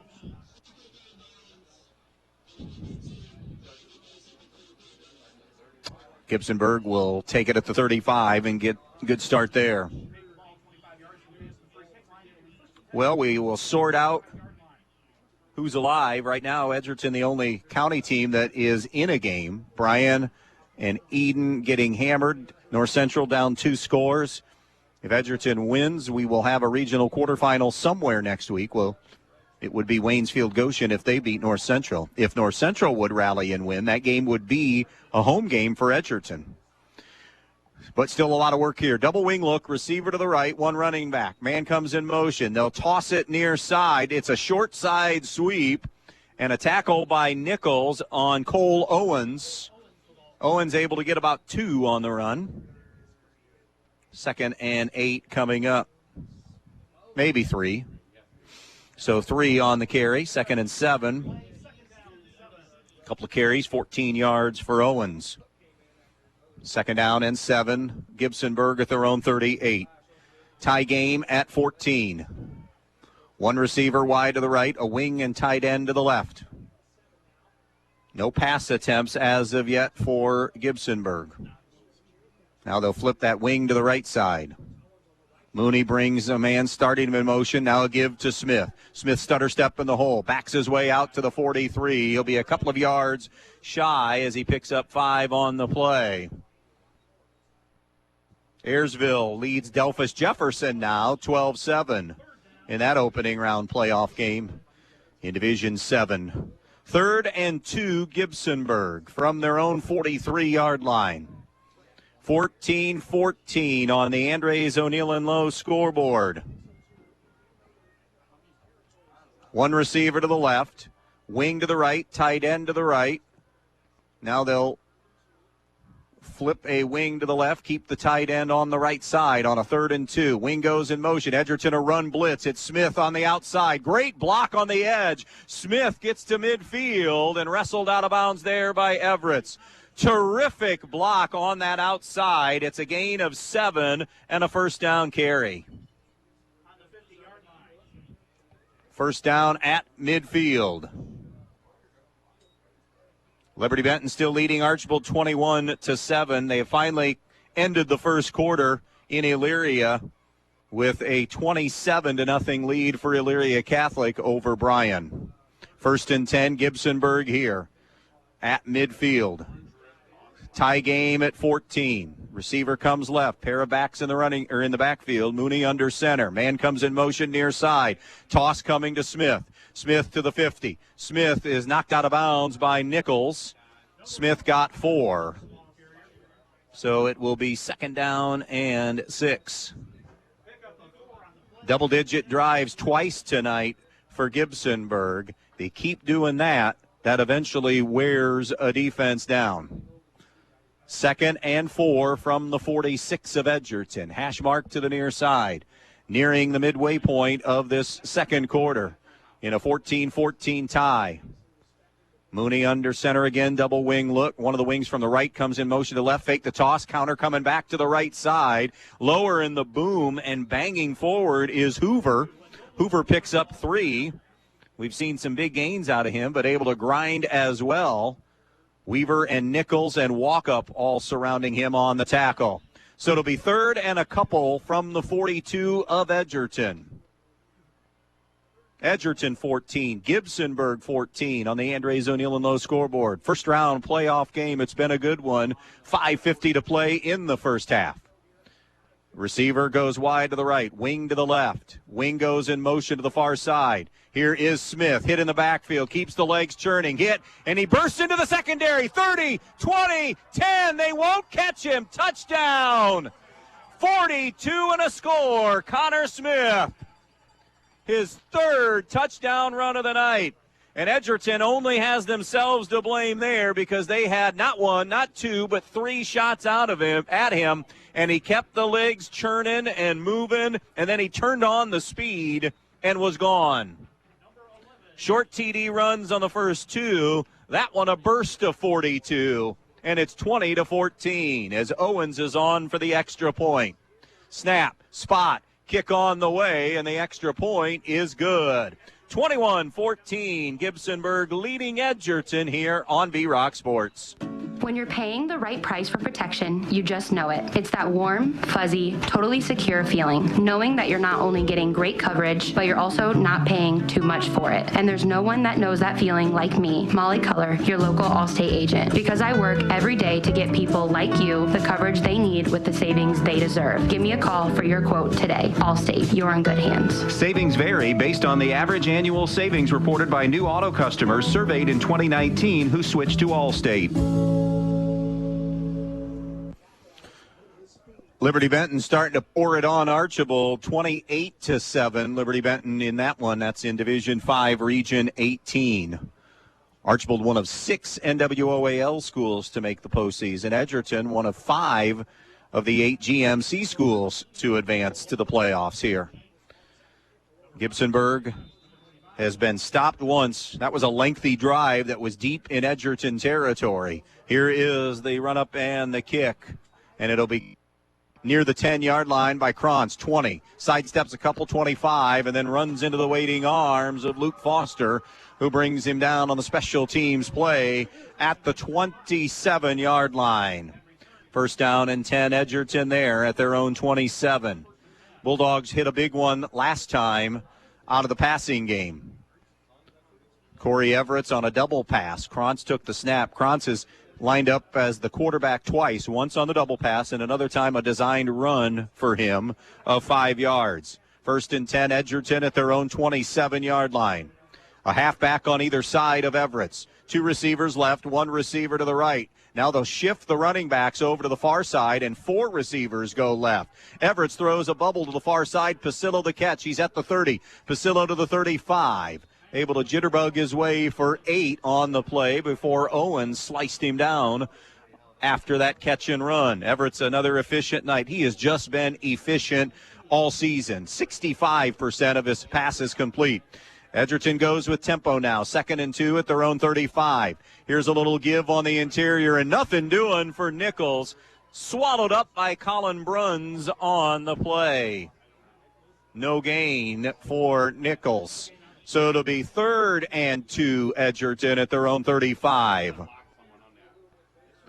3rd down and 2. 1 receiver left, 3 receivers to the right. Nichols the only running back on this 3rd down and 2. We have not seen Everett's on a design run. It's a screen, and it's tipped on the play and almost picked. Great job by Andrew Ickes to get in there and get fingertips on it. And it is presumably a 3-and-out, but we've already seen Edgerton gamble deep in their own territory and come up empty, and it cost them points. So now 4th and 2 at their own 35. They have a pair of up men. It's Herman on to punt. They won't do it again. Herman just to kick it away. And it will be a great punt over the head of Nolan Hoover and dies at the 19-yard line. 46 on the punt. And no return on our first punt of the game. He had a rough week last week, but bouncing back, good one here tonight. Liberty Center 21-6 over Port Clinton. That's still in the first. Patrick Henry has taken 7 lead on Ottawa Hills in Division 6 playoff football. This is a drive that will start for Gibsonburg at their own 20-yard line. This is their worst starting field position of the night, moving right to left, 4:21 to play. No passes thrown yet for Gibsonburg. They've only thrown, the starting quarterback's only thrown 23 on the season. Handoff on the interior. Nope, it's a give on the near side coming to Cole Owens. And Owens knocked out of bounds by Everett's at about the 27. So Owens will get 7 on the carry. He has 3 carries for 21 yards. Number 1 rushing offense in the SBC, last in passing, and we've seen that tonight. Mooney, though, does a great job. He's a sophomore. He controls and runs this offense well. 2nd down and 3 for Gibsonburg at their own 27. Edgerton trying to dig in here defensively. They've gotten a stop tonight after a double-digit drive deep into Edgerton territory. Hoover goes in motion. Handoff to the right to Smith. Smith backs his way across the 30 to about the 32. He picks up 5 on the play. Again, if you miss what we talked about, he is number 5 in the country in rushing coming into tonight in the U.S. in yards. 2,511 yards on the season. He's over 100 tonight here in the first half. He's the all-time leading rusher in Gibsonburg history. Single season and career. And as we mentioned, the defending state champ in wrestling at 158 pounds as well. 1st and 10, you can see that balance and that coordination. You can tell he's a terrific wrestler. Wing to the right, receiver to the left, backfield split, 1st and 10 at their own 32. They'll start a man in motion to the near side. It's Owens. It's Smith again on the call. Smith to the 35 to the 40. Smith into the secondary to the 41 at least before he slammed down by walk-up. But he got 9, and nope, he got 10. So a 1st and 10 for Gibsonburg. Trying to punch another one in here before intermission. 3:20 and counting to play first half. 21-14 Gibsonburg. 1st and 10 at their own 42. Wing right, receiver left. Backfield split. Hand off to the right side on a sweep give, a jet sweep give to Nolan Hoover. Hoover with a cutback. Hoover into Edgerton territory. Corey Everett's hanging on for dear life, and that's at least 8, maybe 9. If they gave him forward progress, it would be 9. He was out to the 49-yard line, but they're going to say down at the 50. So 8 yards on the run. It'll be second and a long 2 from midfield for Gibsonburg. 2.5 to play first half of football. 21-14 Gibsonburg.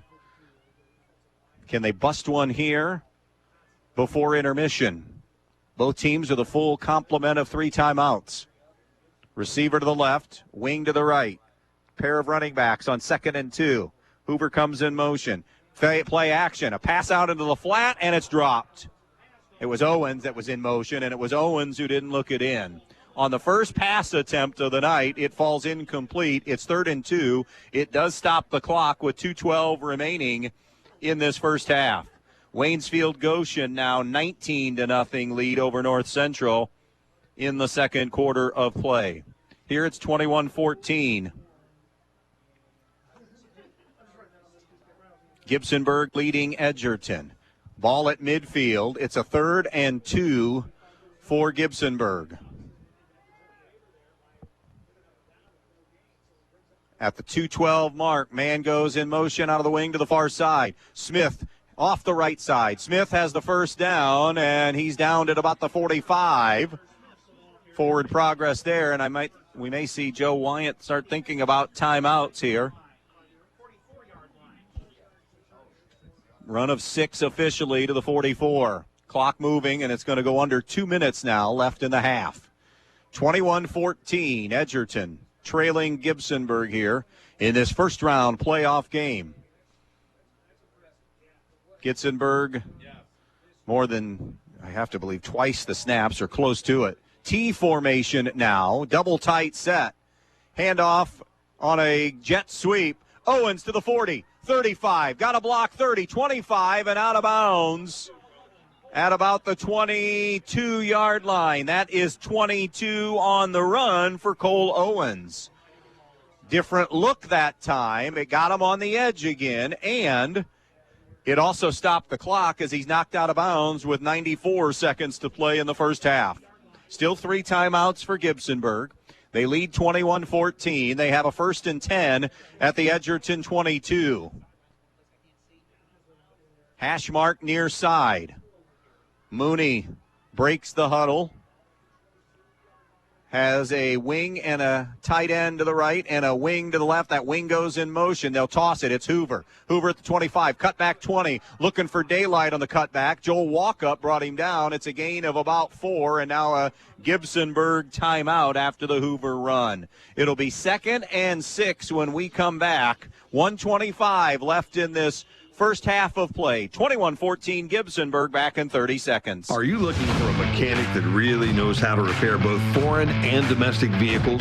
Let me recommend Dave Brown at Jason Dietz Customs and Collisions. Dave has spent the last 25 years diagnosing and repairing all makes and models of vehicles in Northwest Ohio. And he's now teamed up with Jason Dietz on State Route 6 just east of Edgerton. So if you're looking for a mechanic that can fix the problem that your last mechanic couldn't, think of Dave Brown at Jason Dietz Customs and Collisions.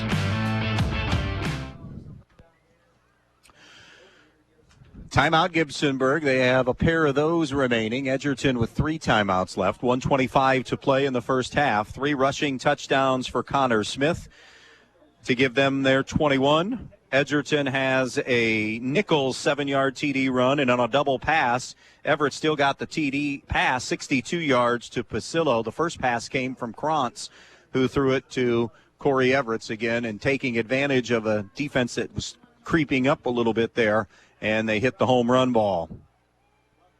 So 2nd down for Gibsonburg. Ball at the 19-yard line. So it'll be 2nd down and 7 from the 19. Another T formation look here, double tight set on 2nd and 7 at the 19. There's your give to Smith. He's at the 15. He's at the 10. He's pulling tacklers down to the 5-yard line. 14 on the run, and a 1st and goal situation now for Gibsonburg. First down and goal at the 5, and now don't have to be in as big of a hurry because they've moved it to the 5-yard line. First down and goal. This snap going to happen inside of a minute left in the half, and now a timeout will be taken by Edgerton, perhaps, well, for a variety of reasons. Defense has got to be starting to get tired here as this Gibsonburg offensive line has gone to work all first half long. The running game has been fantastic and certainly up to its billing. And also perhaps Brody Flagel wants to preserve a little time on the clock for his offense as well. Stay with us at the intermission. We will have the main stops of Northwest Ohio halftime show. We'll take a look at other playoff scores around Northwest Ohio, some first half statistical numbers here, and much, much more coming up on the main stops halftime report. That's on the way in 58.6 seconds. 21-14 Gibsonburg, a first and goal coming from the 5-yard line of Edgerton. Both teams with 2 timeouts remaining in this first half. Edgerton will get the ball to start the second half. 35-3, Macomb leading Eden with 7.5 to play in the first half. Again, no Kyler Sapp, the starting quarterback for Eden. He is out with an injury, so playing Caden Nestor at backup, and he's their leading wide receiver. So again, T formation. Mooney hands off on the inside. Smith, smelling his 4th touchdown, is going to get near the goal line but did not get in. He got 4. Connor Smith a little bit shy. The game clock down to 40 seconds left. Second and goal at the 1. If you're Gibsonburg, maybe you take this all the way down, snap it, and score with basically nothing left on the clock. Again, a full house backfield. Mooney, handoff to Smith, slices his way into the end zone for another touchdown. This one from a yard out. And that will make it a 2-score lead at the intermission, more than likely. 1-yard TD run.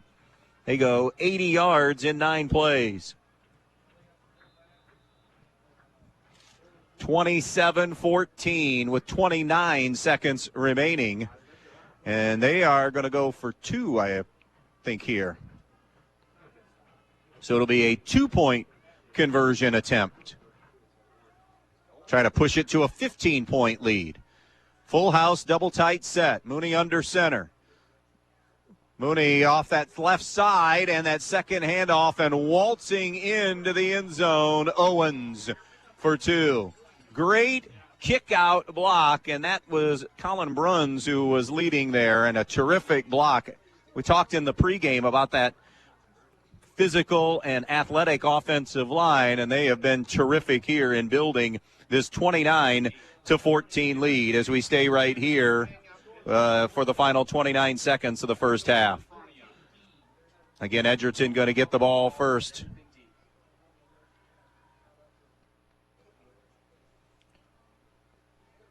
Thank everybody for tuning in tonight here to this one. First round playoff action.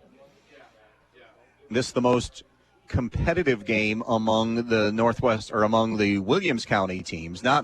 It is one of the more competitive games around Northwest Ohio in terms of our immediate area of teams that are playing right now.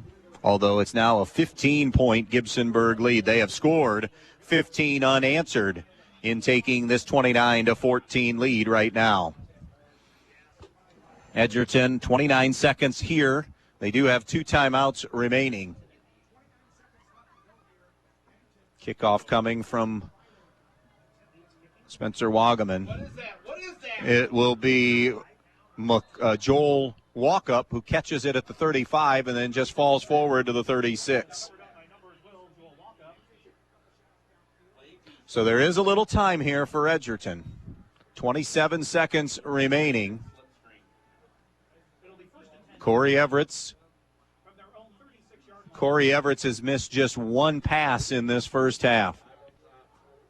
5 of 6 through the air with a 62-yard TD pass. Missed 2, yep, you're right.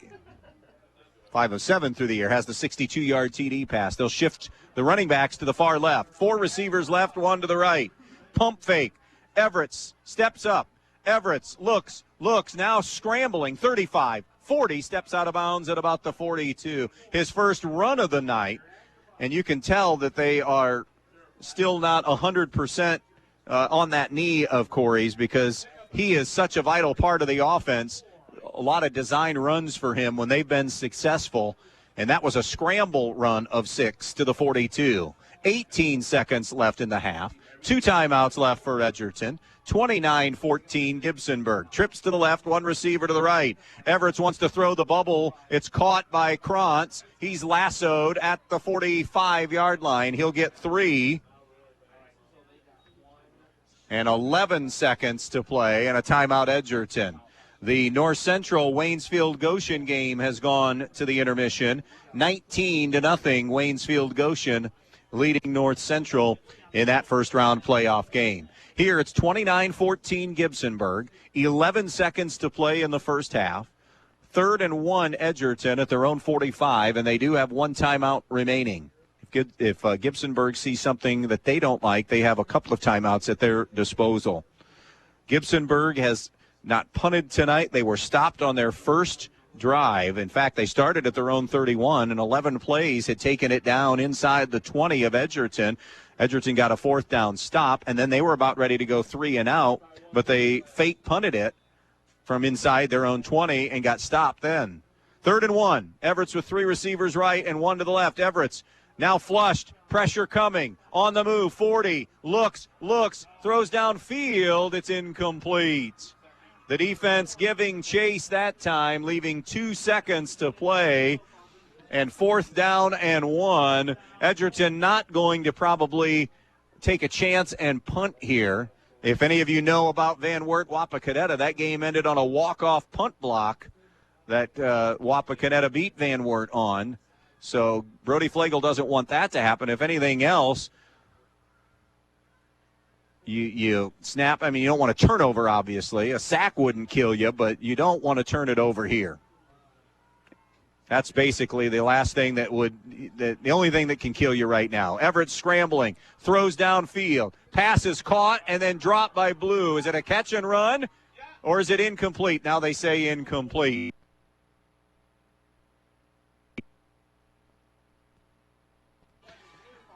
Well, 43 on the board combined, but it is Gibsonburg that will take the 2-score lead into the locker room. Our score at the break, it is Gibsonburg 29, Edgerton 14. Our main stops of Northwest Ohio halftime show will get underway when we come back in just a moment. You're listening to Playoff Football here on B-Rock Sports. U-Store Storage in Bryan has 44 new 10x20 storage units available on Edgerton Street in Bryan. With 24-hour access and well-lit facilities, U-Store Storage has a unit just for you. Residential and commercial warehouse space is also available. Looking for a storage unit in the Stryker area? Stryker Mini Storage on Industrial Drive has units as well. For all your storage needs, give U-Store Storage or Stryker Mini Storage a call at 419-636-2545. Michael Jordan once said, some people want it to happen, some wish it would happen, and others make it happen. The Edgerton Bulldogs want it, wish for it, and make it happen.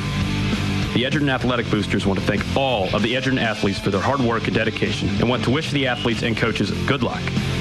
So from the Edgerton Athletic Boosters, go get 'em Bulldogs. We're behind you all of the way. Good luck to all the Edgerton athletes. When it comes to choosing a memorial that represents the lasting memories of a person's life, the Fackler Monument Company in Montpelier, Ohio can create exactly what you are looking for, like an eagle soaring through the woods etched on a memorial, a bench that has mom and dad's names engraved into the granite to sit and reflect, a picture of the family farm etched on the stone, or maybe your style is a memorial that has a split headstone with a vase in between for flowers. The Fackler Monument Company of Montpelier, Ohio, serving families in the tri-state area since 1924. Just like farmers who depend on us, Valley depends on providing the best in reliable technology, durable products, and smart connections so your pivot becomes your workhorse in the field. Being tasked with the job of feeding the world is no easy feat. Valley is here to lighten your load, getting you the greatest yield from your field and making the most out of every drop. Always improving, always innovating. Valley Irrigation is the one you can depend on. When you're looking for dependability, count on Andy Farnham and AG Irrigation to be there every step of the way. Main stops of Northwest Ohio halftime show. It is Gibsonburg 29 and Edgerton 14. Let's quickly recap the scores on the night. Following that Edgerton fake punt on their first possession, Gibsonburg took over at the Edgerton 17, and 3 plays later, Connor Smith scored the first of his 4 touchdowns of the night, getting a 2-yard score to make it 7-0. Edgerton would answer with a 6-play, 70-yard drive. Warren Nichols the final 7 yards, and we were tied at 7. Then Gibsonburg would go 64 yards in 10 plays. Connor Smith a 3-yard TD run, and it was 14-7. Only to see Edgerton get a quick strike, a 2-play, 64-yard drive, double pass. Corey Everett's hitting Caden Pasillo for 62 yards, and we were tied at 14. Then it would be 15 unanswered by Gibsonburg. Smith, a 42-yard TD run, 6-play, 65-yard drive. Then Edgerton would go 3 and out, and Gibsonburg just before the half would march 80 yards in 9 plays. The final yard would be Connor Smith, and the 1-yard TD run, they would go for 2 and get it. Edgerton would have 4 snaps and then turn it over on down. So the score at halftime on our main stops of Northwest Ohio halftime show, 29-14 Gibsonburg. We'll take a look at some of the statistics from that first half when we come back.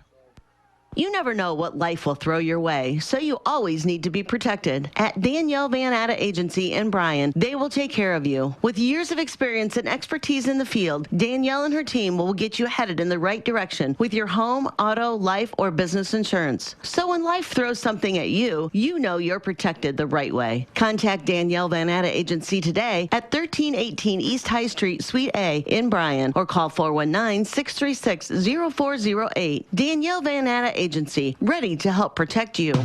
When you're in need of a new appliance, go to your local appliance dealer, Direct Link Appliance and Hardware in Bryan. They carry new, used, and scratch and dent appliances. They carry the brands you need: Speed Queen, Whirlpool, Maytag, KitchenAid, Amana, and GE. Many in stock for you to take home today. Then, when you have something wrong in the years to come, Direct Link will also service everything. No need to call that 800 number and talk with someone you don't know. Just call Direct Link at 636-4541 and they'll be out to fix it for you, whether it's under warranty or not. Direct Link Appliance and Hardware in Bryan, your local appliance dealer. Your friends at your neighborhood Eden Farmers Co-op Country Store would like to invite you to stop in at the Eden, Montpelier, and Edgerton stores to check out their complete line of pet supplies, animal feed, and outdoor products. Their friendly, knowledgeable staff is ready to answer all of your questions concerning their complete line of Kalmbach, Land O'Lakes, and much, much more. For your convenience, your purchase can be carried to your vehicle by one of their employees. Be sure to stop by soon and see them at your hometown country store, the Eden Farmers Co-op. Camco Industries, with facilities located in West Unity, Ohio and Morenci, Michigan, has openings on all 3 shifts for production and assembly operators. We manufacture interior plastic products for the automotive industry. As an operator, you will be required to visually inspect, trim, assemble, and pack parts, as well as label containers. You must be able to pass an entry-level test and a substance abuse test. Camco also has openings for shipping associates, material handlers, and production leads. Camco offers a complete benefit package along with a bonus for the successful completion of probationary status, an attendance bonus, and a referral bonus.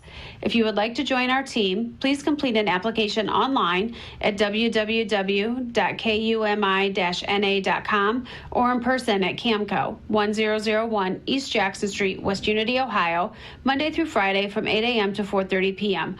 All rehires will be considered for employment. We are back out here in Gibsonburg, Ohio, first round playoff game where the Golden Bears lead Edgerton 29-14, and Connor Smith has pretty much been exactly as delivered. 29 carries unofficially, 186 yards and 4 touchdowns in that first half. Nolan Hoover unofficially 8 carries for 50. Cole Owens 4 for 43, and Antonio Salazar has the carry for 1 yard. Quarterback Camden Mooney attempted just one pass, and it was incomplete. On the Edgerton side of things, Corey Everett 6 of 10 for 91 yards through the air. One rush, it was a scramble for 6 yards for Everett. Krantz ran 5 yards in a designed quarterback run for Scotty Krantz. Warren Nichols has been held 6 carries, 18 yards, and Quentin Blue 1 carry for 2 yards. Remember, he was the one that ended up on that snap that came up short on the 4th down run. So Edgerton 91 yards through the air and just 26 yards on the ground in this first half, and almost 300 yards rushing for Gibsonburg in this first half of football. All of it adding up to a 29-14 lead for Gibsonburg. The Golden Bears 8-2, and the Edgerton Bulldogs 7-3 coming into tonight. We'll take a look at other games across Northwest Ohio and score updates as our main stops of Northwest Ohio halftime show rolls along here on a Friday night on B-Rock Sports. You've worked hard to build your business. Doesn't it deserve premier insurance coverage? Protect it with the Central Premier policy from Central Mutual Insurance Company. Simply better coverage for your insurance dollar, backed by quality service. For your security, your protection, and your peace of mind, trust Central Mutual Insurance in Andrews, O'Neill & Lowe. With offices in Archbold, Bryan, and Moisillon, or find us online at andrewso'neillandlowe.com. Clean up your yard with Ego battery-powered blowers for only $179, or check out the Ego pole saws and 18-inch chainsaws on sale now. When the snow starts flying, you're going to need an Ego snowblower too, and Donaldson's has them in stock. With winter ahead, make sure you change your furnace filters with Donaldson's Buy 3, Get 1 free Ace Basic pleated filters, and get your yard ready for winter with Scott's Winter Guard products to feed and weed your yard. Everything you need for fall and winter, only at Donaldson's Ace Hardware on Union Street in Bryan. Ace, the helpful place.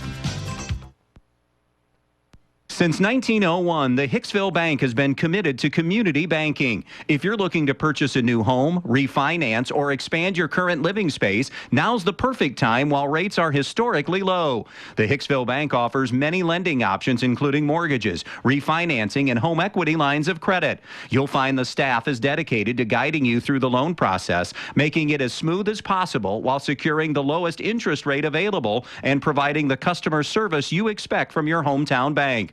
The Hicksville Bank has 4 locations. The full-service offices are in Hicksville, Edgerton, and Auburn, Indiana, with a newly opened loan production office in Harlan, Indiana. The Hicksville Bank is an equal housing lender, member FDIC. To review the full line of loan products, visit thb.bank.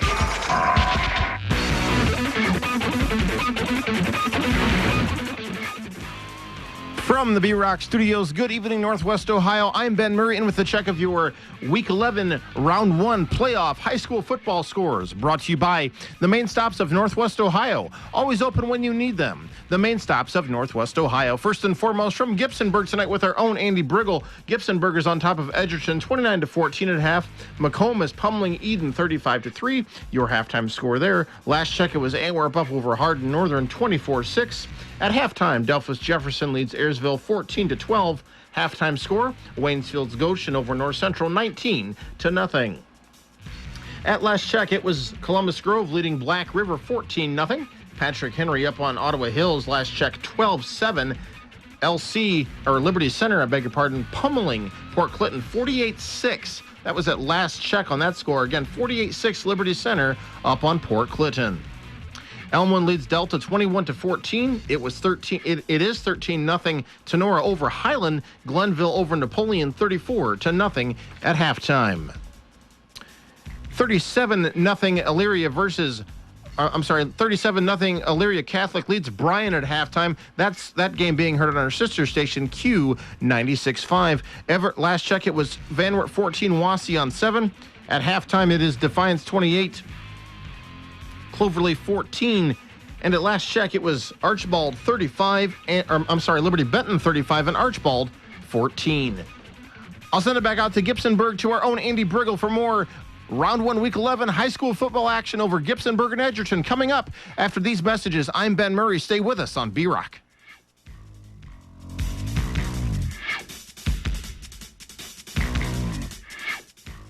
Forge into the future with Edgerton Forge Incorporated on US 6 just outside of Edgerton. Open interviews Monday through Friday, 7 a.m. until 2 p.m. with immediate openings for maintenance and first and third shift general laborer with pay up to $21.93 an hour. Apply online at edgertonforge.com/careers or stop in to see them for an application and tour the facility at 257 East Morrison Street in Edgerton. Come see what they're all about and join them as they forge ahead. Edgerton Forge Incorporated in Edgerton. Who doesn't love being number one? When your team's dominating the standings or your favorite band rocks the charts at number one, it feels good, right? Kind of like how it feels when you have auto insurance with State Farm. Because making you feel like number one is an honor your local State Farm agent takes seriously. Through the good times and not so good, your State Farm agent's proud to be here to help life go right. Call your State Farm agent, Jody Herman, in downtown Archbold today. Everett's Farms of Edgerton, Ohio would like to say good luck to the Edgerton Bulldogs on this playoff journey. Everett's Farms knows about the hard work and sacrifice put in by the team, and they salute their effort and execution so far. Good luck to the Edgerton Bulldogs in tonight's playoff game. From everyone at Everett's Farms of Edgerton, Ohio.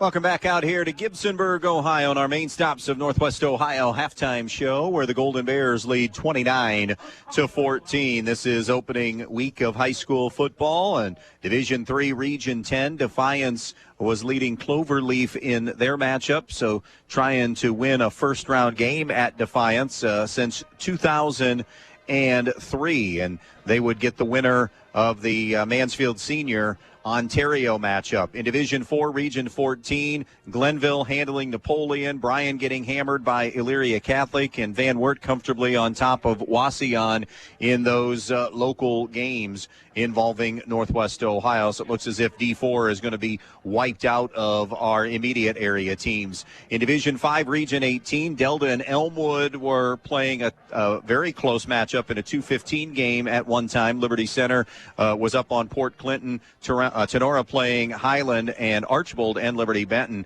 At Liberty Center, if they end up winning, it would be the winner of Archbold and Liberty Benton. Liberty Benton in control of that game over Archbold in that one. Meanwhile, Elmwood Delta winner will play the winner of the 7-10 game between Tenora and Highland. In Division 6, Region 22, it was Ashland Crestview leading Wayne Trace, shutting them out at the half. Ottawa Hills and Patrick Henry, a competitive game as we expect in a 7-10 game there.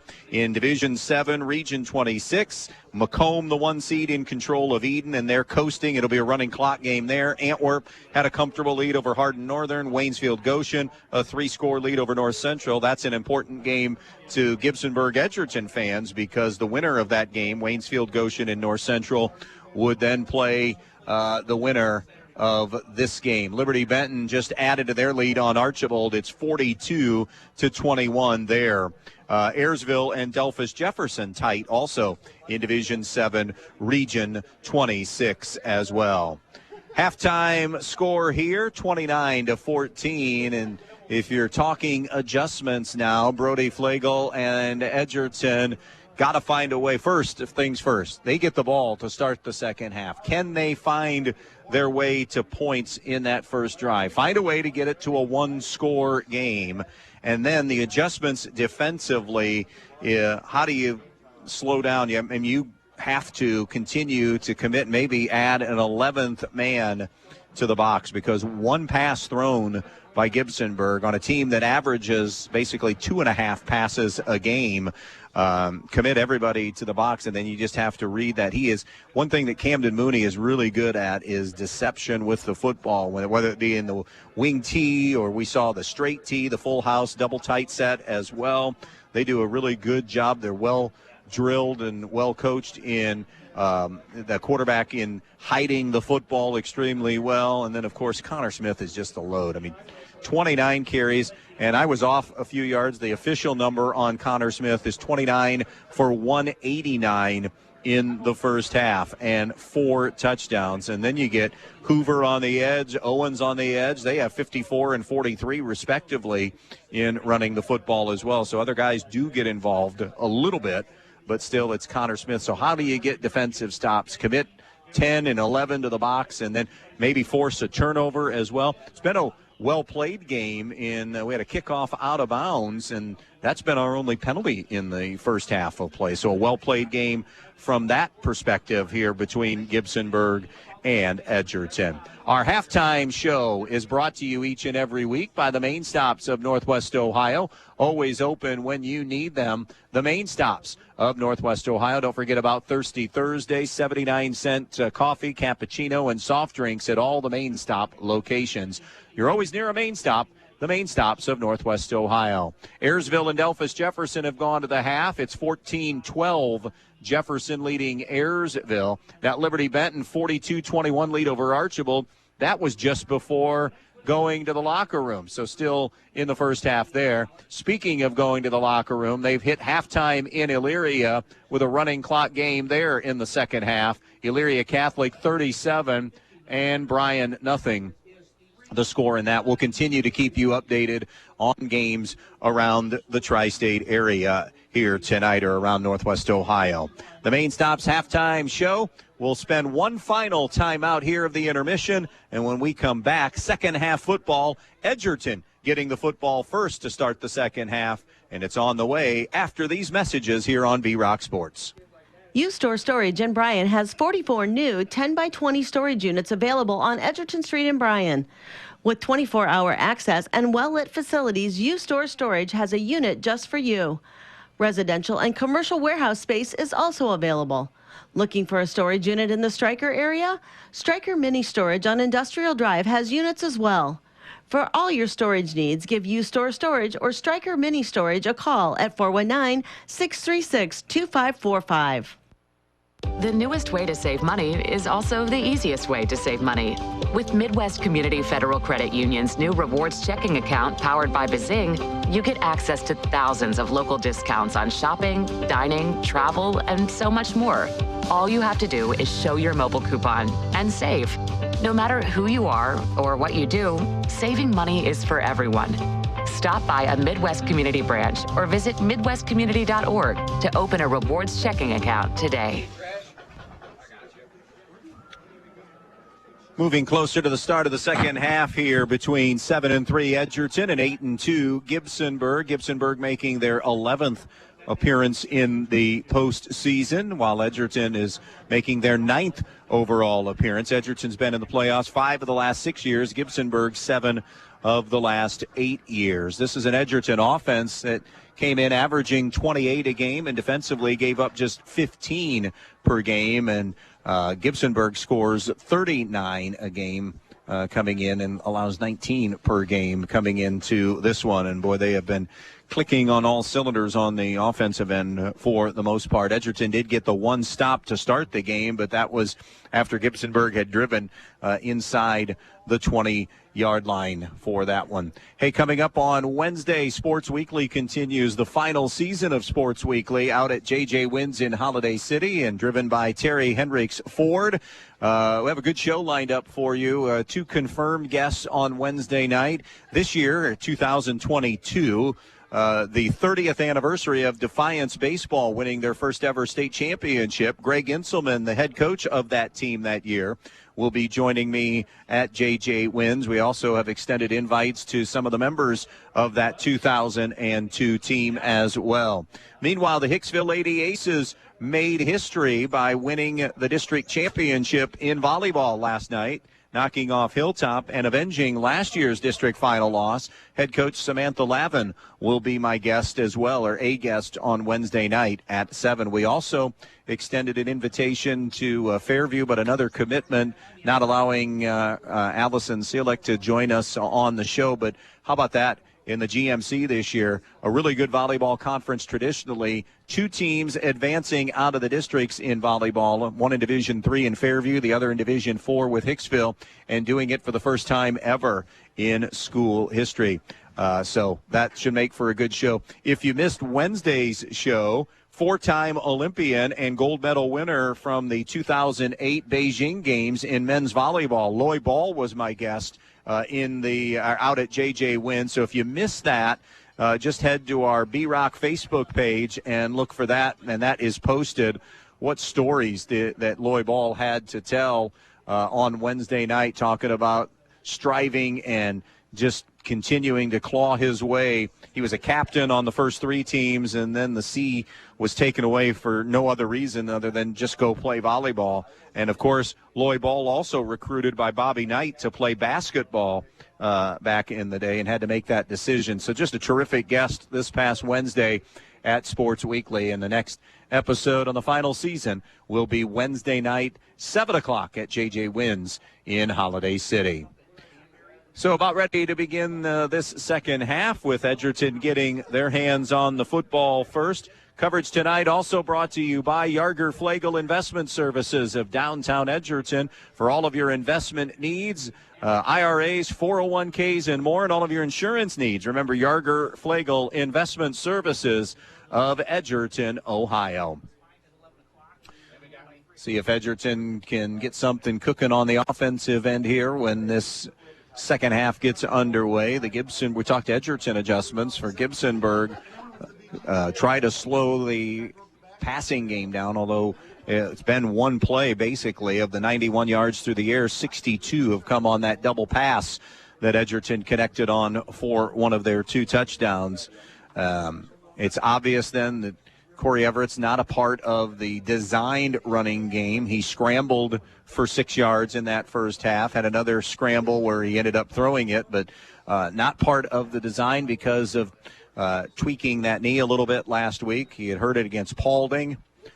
We saw Scotty Krantz come in, and he had a designed run for 5 yards in the first quarter of play. So that kind of makes you play a little bit left-handed if you don't have your full arsenal offensively available to you. A very senior-dominated Edgerton team. Can they rally the troops here and rally from 15 down? Gibsonburg as well will try to put this thing away here in this second half. By the way, they've gone to the half with Antwerp leading Hardin Northern 30-6, that game at the intermission. As you anticipate seeing in the expanded playoffs, when you jump from 8 to 16, you do have a lot of opening round games, and we're seeing that and hearing that tonight around the area. Here we go for the second half. Krantz juggles and drops the football, has to go get it at the 5. Return to the 10, to the 15. Sideline right, 20, and that's about it. Maybe just crosses the 20.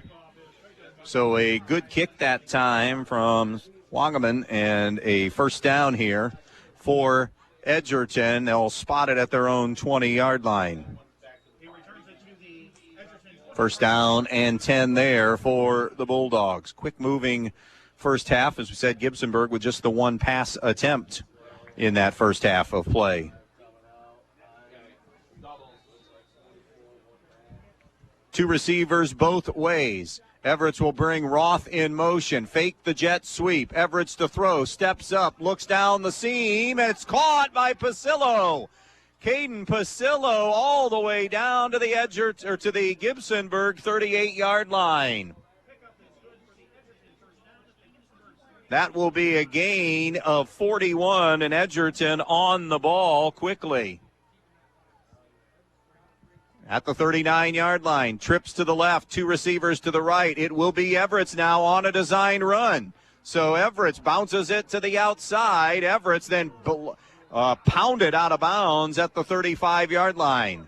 That's the first design run that we've seen out of Everett's. Remember, the other was a scramble. So he gets 5 there, second down and 5. So maybe he will become a little bit more part of the running game here in the offense in the second half. Everett's has a halfback to the left, 3 receivers right, 1 receiver to the left, playing with a little tempo here. Now they'll bring Blue in as the second running back. Quentin Blue gets the carry, and Blue runs into the arms of Martin Meyerholtz, and he'll get just 2 on the carry. It will be third down coming up. Third and a couple here for the first down. at the 32-yard line. They need near the 29, so we'll call it 3rd and 3. 2 receivers left, 1 receiver to the right, a halfback on either side of Everett. Everett throws a screen to Pasillo. Pasillo at the 30 has the first down. Pasillo gathered at the 25-yard line by Cole Owens. Pass play of 7 and a first down connection. First down to the 25-yard line. Bulldogs trying to climb to within a score here, trailing 29-14. 2 receivers left. Pasillo in the slot, 1 receiver to the right. First down and 10, Edgerton at the 25-yard line. In the backfield, Blue and Nichols. Going in motion is Pasillo. Everett's to throw. Everett's under a little pressure, dances to the right. Everett's with the pocket coming to get him. He got away from 1, scrambles, throws, and it is out of bounds. Yeah, out of bounds, incomplete pass. Great job of Corey Everett keeping the play alive, which he has done his entire varsity career. So it will be second down. We have a penalty. Illegal man downfield against Edgerton.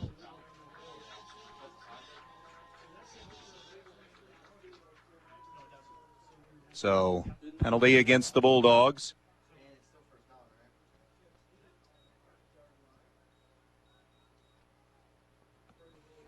That'll back them up 5 to the 30. First down and 15. From the 30-yard line, hash mark near side. Edgerton moving right to left. 2 receivers right, 1 to the left. Now they'll flip the running backs out to the right, and there will be 4 receivers to the right. Everett throws a quick pop. Weaver catches it at the 30. Weaver to the 25. Weaver battles his way down to about the 21-yard line, picking up 9 on the pitch and catch.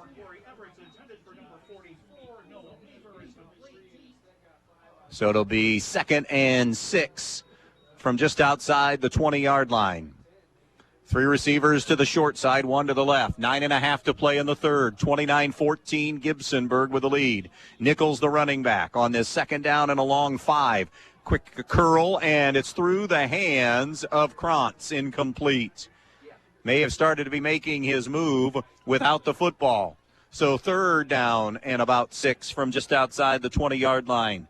4-down territory here for Edgerton, trailing by 2 touchdowns. And one of those touchdowns would have to have a 2-point conversion as well, as they're down 15, 29-14.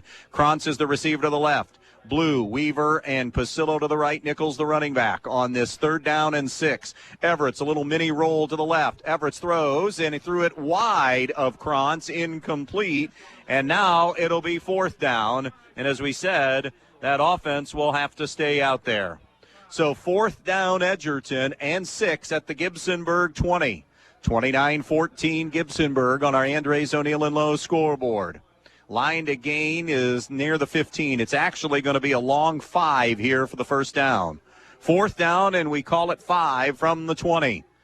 2 receivers right, 1 receiver left. Pair of running backs in the backfield. Now they'll move the 2 backs to the right again. So 4 to the right, 1 to the left. Man in motion to the near side is Pasillo. 4th and 5. Bubble screen, Pasillo. Pasillo to the 20. Pasillo to the 15, and he's going to have the first down inside the 15. Connor Smith came to get him, and Pasillo may have gotten his bell rung. He has not gotten up yet. Connor Smith, who, as we said, is a tackling machine, came and leveled him. And an injured Bulldog, it's Pasillo. He pays the price for getting the first down pickup. It'll be 1st and 10 at about the 14 with 9:13 left in this first half. We'll be right back. Have you always dreamed of starting your own business? Are you looking for ways to fund your child's education or save for retirement? Maybe you'd like to buy that dream home. Well, the State Bank can help you meet your financial goals, whatever they may be. With State Bank, you'll get all the products and services you expect from your bank with the personal attention of a locally operated community bank. Find a location near you today. State Bank, member FDIC, an equal housing lender. So it's Caden Pasillo who is still down here on the near sideline. And that had every indication of a possible concussion situation, the way he landed on the turf. Don't want to speculate any more than that, but they're checking a lot of things right now. But Pasillo was down and never even really attempted to get back up. He picked up the yardage to the 14-yard line. It was a big fourth down conversion for Edgerton. So they have a 1st and 10 at the Gibsonburg 14-yard line with 9:13 left here in the third quarter. But again, still working on Caden Pasillo here on the near sideline. Both team trainers are over here for this one, for Gibsonburg and for Edgerton.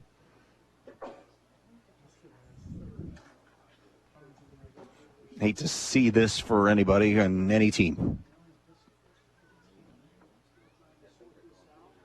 And now more people are coming over here to this near sideline.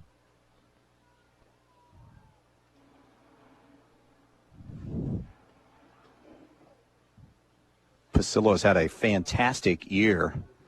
Leading receiver for Edgerton. By far and away been the leading receiver for the Bulldogs.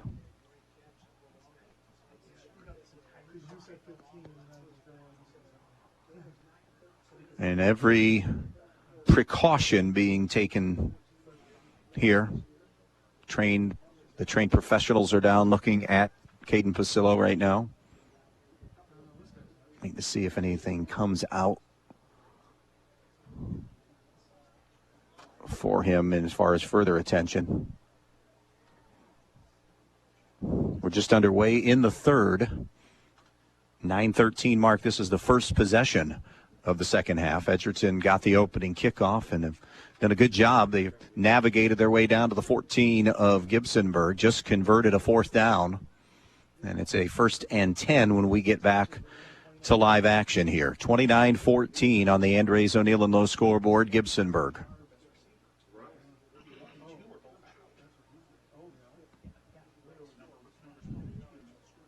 We'll step out, take another quick break. Back in just a moment. When you're inside this winter, you want to not only be warm, but also have great indoor air quality. Well, Stark's Plumbing and Heating Services features it all with Lennox and iWave. iWave safely treats the air throughout your home, plus kills mold, bacteria, and viruses. It also reduces odors from pets and cooking, reduces allergens, smoke, static electricity, and dust in the air. And best of all, no maintenance, no bulb, no other parts to replace. Check out Stark's at starksphs.com or phone toll-free 1-800-329-4040.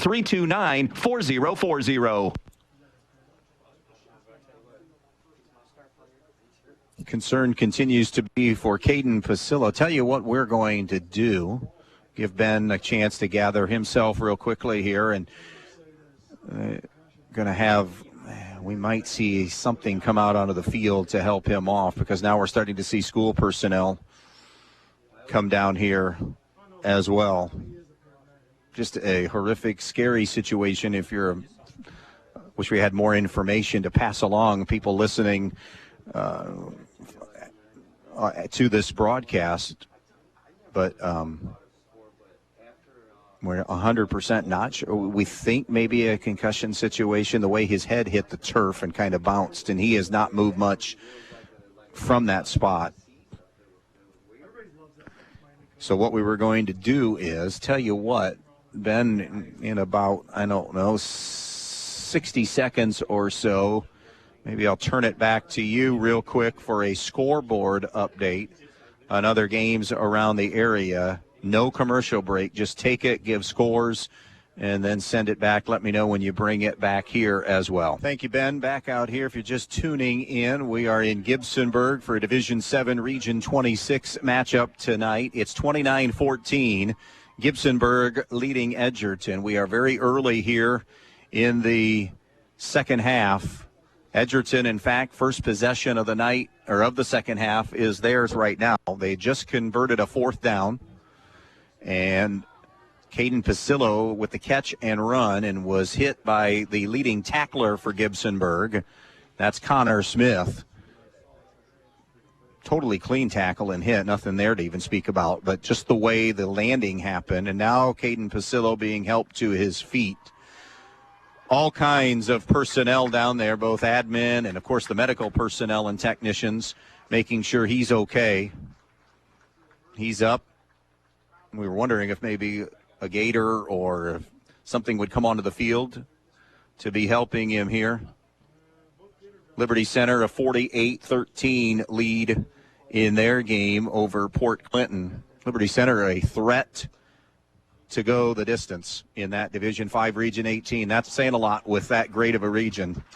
And now Pasillo walking off. If you're just joining us, Connor Smith, 4 touchdowns in the first half. Leading rusher in Ohio, number 5 in the nation in rushing coming in. 2,511 rushing yards, approaching 200 in the first half. Had him at 189 in that first half of play.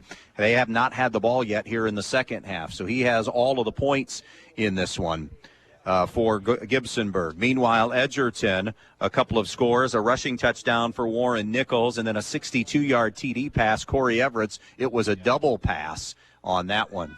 And most certainly you would assume that the night is going to be done for Edgerton's leading weapon on the outside, their leading wide receiver in Caden Pasillo, with that kind of hit that he took. And now we are ready to get back at it here to live action. A 1st and 10. Now how will both teams respond to what just occurred? Twins to the right, single receiver to the left. Joel Walkup is the new wide receiver. Now it'll be quads to the right side as both running backs go there. Everett's to throw. Everett throws, loops it toward the end zone. Right side, it is broken up. Good defense on that far side. Grant Dawson with a pass breakup on the play as they were trying to get it to Krantz for the touchdown.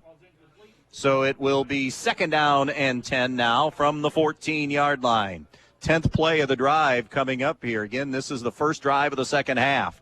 4 receivers right, 1 receiver to the left. Everett's with an empty backfield. Everett's throws a bubble screen far side, and Weaver never looked it in. Fell incomplete. He had a wall set up on the far side, but he started to run without the football. And now it is 3rd down and 10.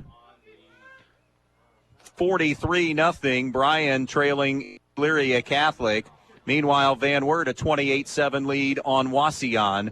Both those games in the second half, and that Elyria Catholic Bryan game going to be a running clock. 5 wide, trips to the right, twins to the left. Quentin Blue goes in motion to the far side on a 3rd and 10 at the 14. Everett's on a roll to the right. Everett's with pressure. Curl route. Weaver with the grab. He's down at the 9-yard line. He'll get half of the distance, but now it is 4th down and 5 for Edgerton. They have converted on a 4th down already, and now have to do it again to keep this drive alive.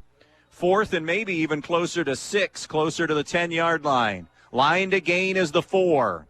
Edgerton trailing 29-14. 8:25 and counting to play, quarter number 3 here in this one.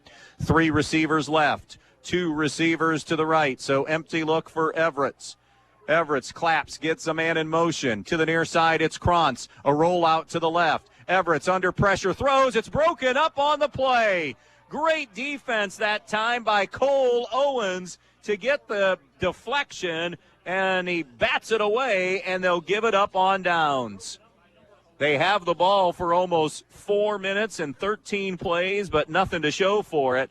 And Gibsonburg now with a stop and a 1st down and 10 coming up. Or do we have a flag down? I missed the flag. So it's a dead ball foul. Huge call against Gibsonburg. Wow. So they don't give it up on downs. It's dead ball. After. Okay. All right. Beg your pardon. So it was after the play. Probably celebrating a little bit too much on getting the stop.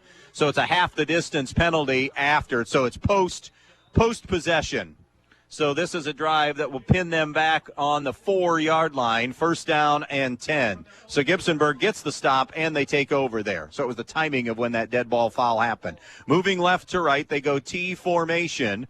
Mooney under center with just the 1 pass in the first half. Smith with a big hole, 10. He's to the 15. Battles his way out to about the, well, they'll call it the 15.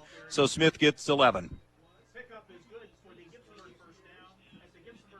First down and 10. A little breathing room now for Gibsonburg. 6 minutes left in the third. Patrick Henry, 12. Ottawa Hills, 10.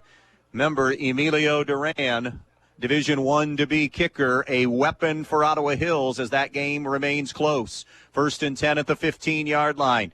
Handoff on a sweep coming near side, 15, 20, and forward progress at about the 20, and then a gang tackle as Hoover, who had a good first half, a solid first half, picks up about 5 on the play. Corey Everett's helped to lead the charge defensively. They'll give Hoover officially 6, so it'll be second down and 4 at the 20, just across the 20-yard line, 21-yard line. Second and 4, Gibsonburg staying in the T formation, double tight set. One pass for Gibsonburg in the first half. Handoff running right, Smith to the 25, Smith to the 30. Everett's hanging on for dear life, throws him out of bounds at the 36-yard line. 15 more for Smith. He is north of 200 now after 31 carries in this game. Remember, this is a drive that started for Gibsonburg at their own 4. That Edgerton defense on the field a lot in the first half. Gibsonburg just they will wear you down and grind you out in this running game. Leading 29-14. 6:58 left in the third. T formation, double tight set. Handoff running right. It is Smith across the 40, surging to the 42-yard line.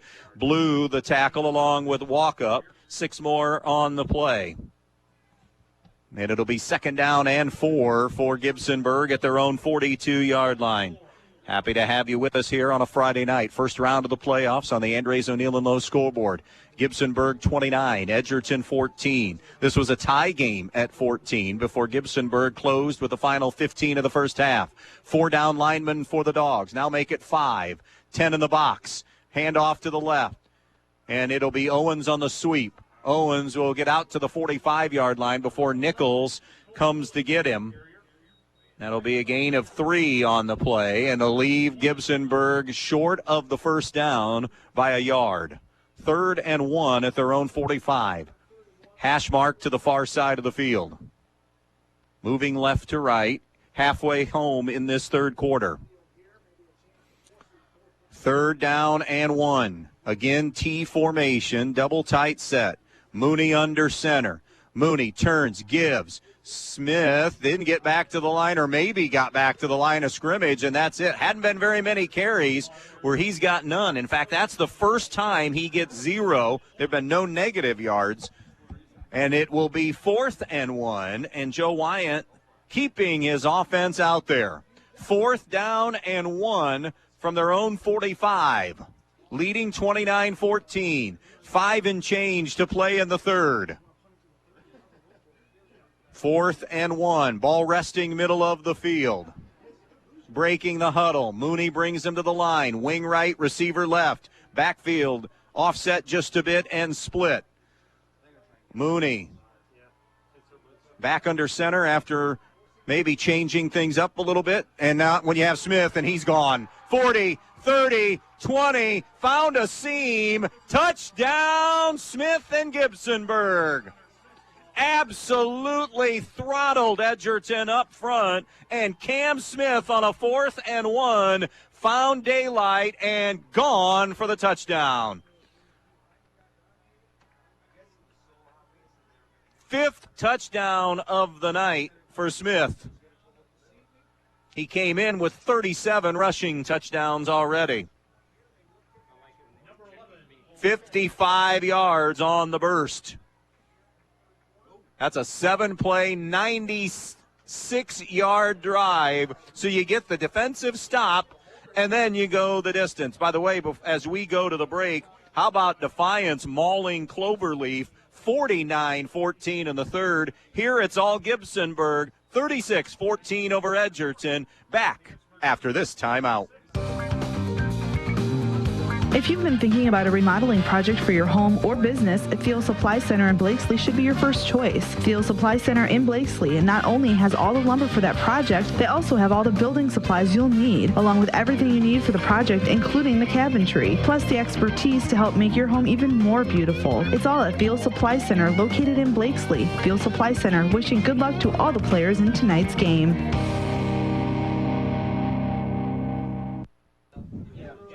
Unofficially now with 4:49 left in the third, 276 yards on the ground for Connor Smith. Also, they've gone to the end of the third with Elyria Catholic mauling Bryan 43-0. After 3 in the Waynesfield Goshen North Central game, North Central got on the board. It's 19-8 Waynesfield Goshen with the lead. Winner of that gets the winner of this one. Here's your kickoff next week in the regional quarterfinals. It's juggled and then scooped up by Krantz at the 17, to the 20, to the 25, still on his feet, crossing the 30 to about the 32-yard line. So a decent start here as field position goes for Edgerton, but now suddenly in a 3-score hole with 4:41 left in the third quarter.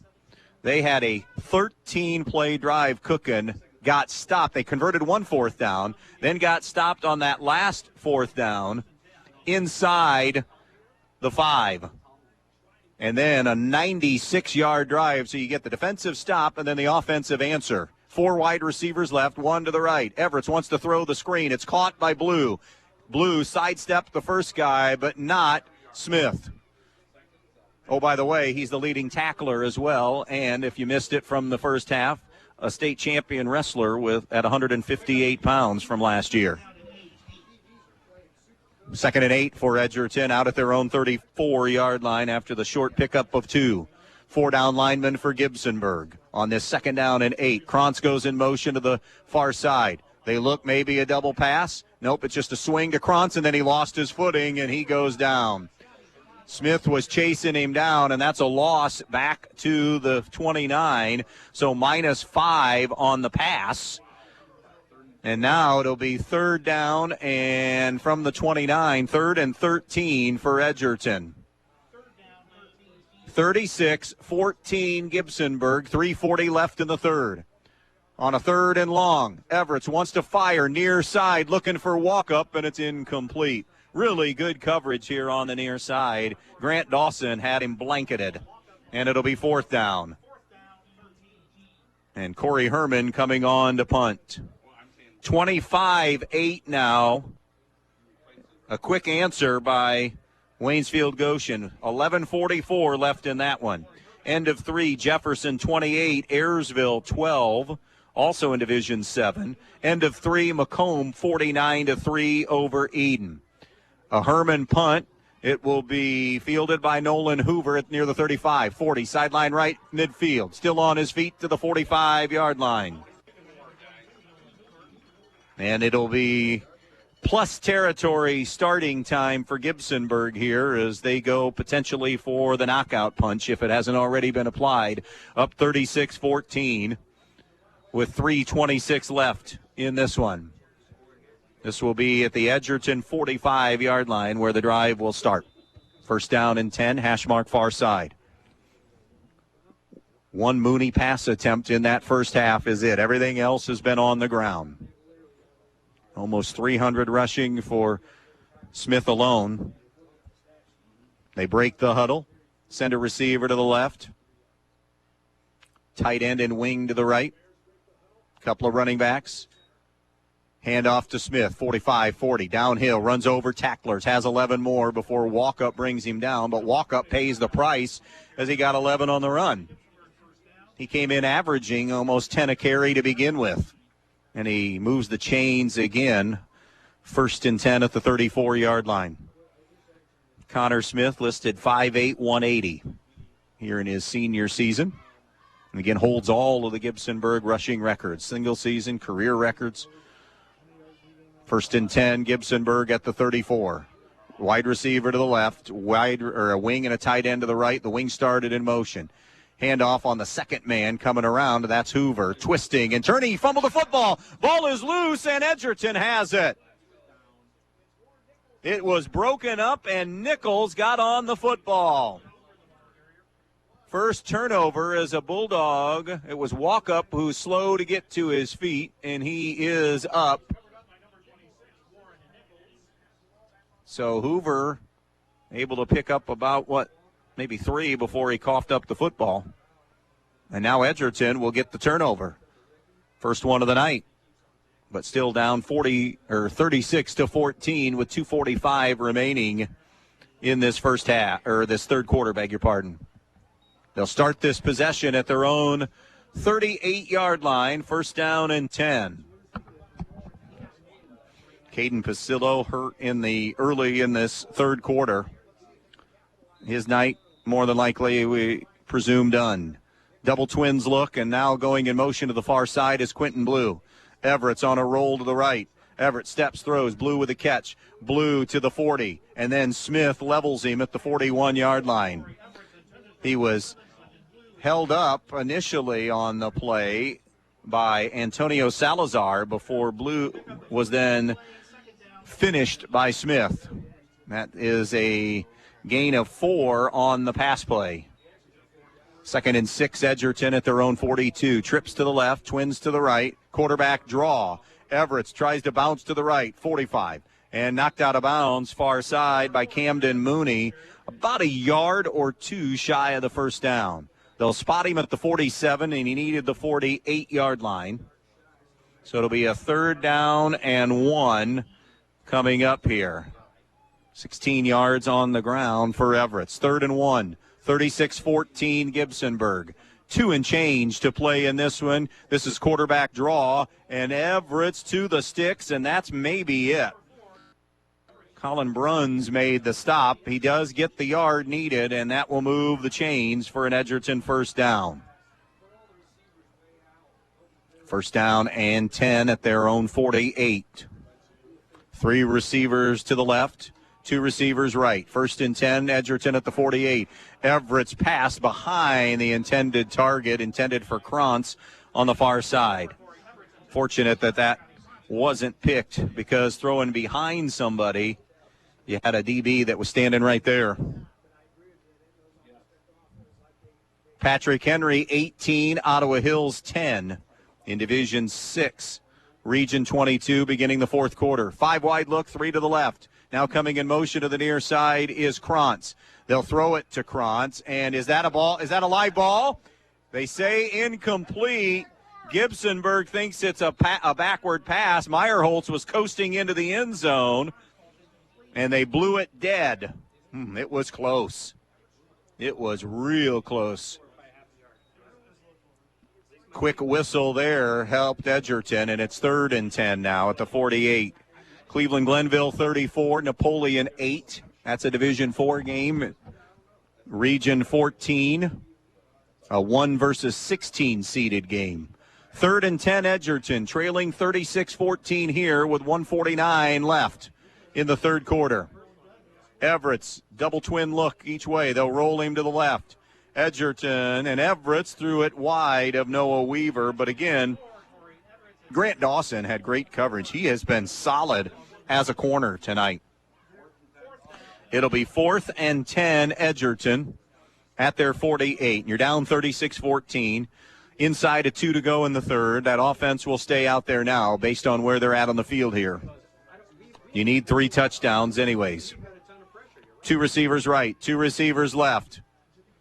Here's the snap. Everett's to throw. Everett steps up. Hit. Steps away. Now on the move. Everett's with time. Back down the middle. Weaver with the catch. And it's going to be wiped away because of the scramble. There were about 3 linemen downfield for Edgerton, so this is going to be waved off, it appears.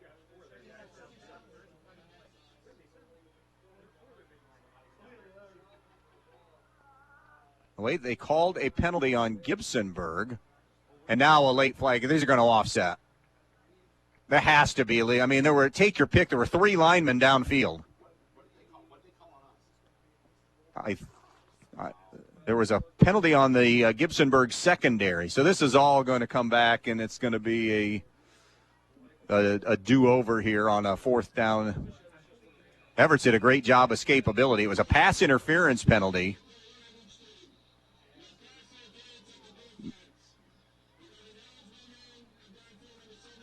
I said illegal, ineligible man downfield. Ineligible men downfield for Edgerton. So that wipes away the play. It'll come back and it'll be 4th down.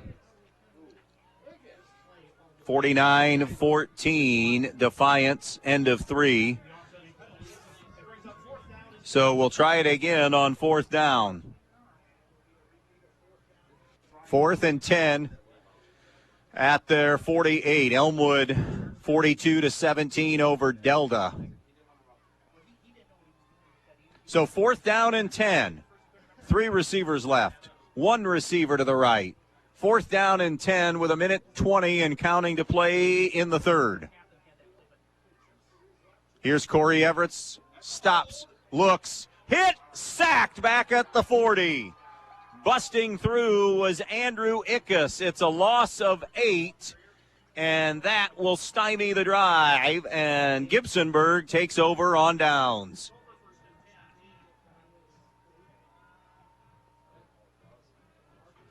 They'll start this possession at the Edgerton 40-yard line. And you figure now a steady dose of Connor Smith here to try to close the deal here in this one. 36-14. This is a 6 versus 11 matchup here. Gibsonburg the 6 seed, Edgerton the 11. Receiver left, wing to the right. And that did not look smooth coming out on that handoff. No gain on the play for Smith. Got back to the line of scrimmage. Getting through defensively there was Caden Burkhart and Blake Flower. So it'll be 2nd down and 10 for Gibsonburg at the Edgerton 40. 45 seconds and counting to play, 3rd quarter of football. You're listening to high school football on WBNO FM in Bryan. 36-14.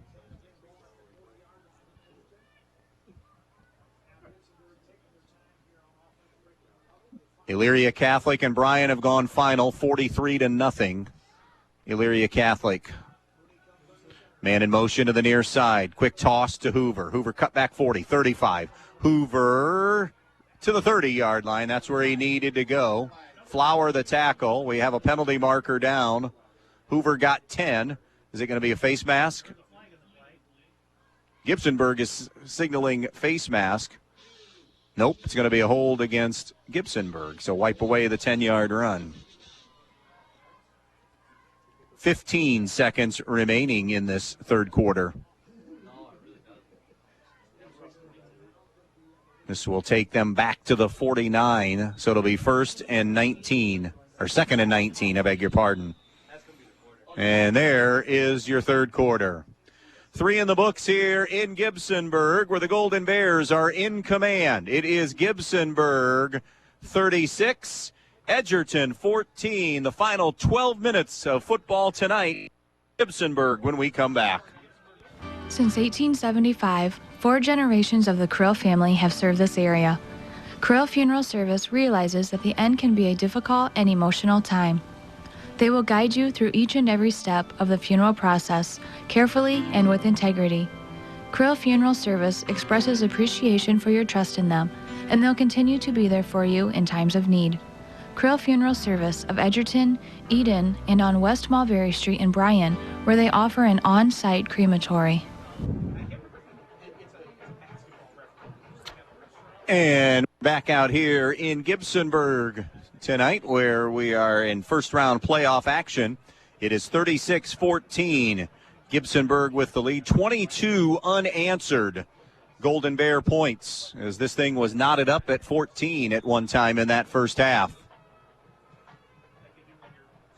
Line of scrimmage is the 49-yard line for Gibsonburg, the 49 of Edgerton. They have a 2nd down and 19 from there at the 49-yard line.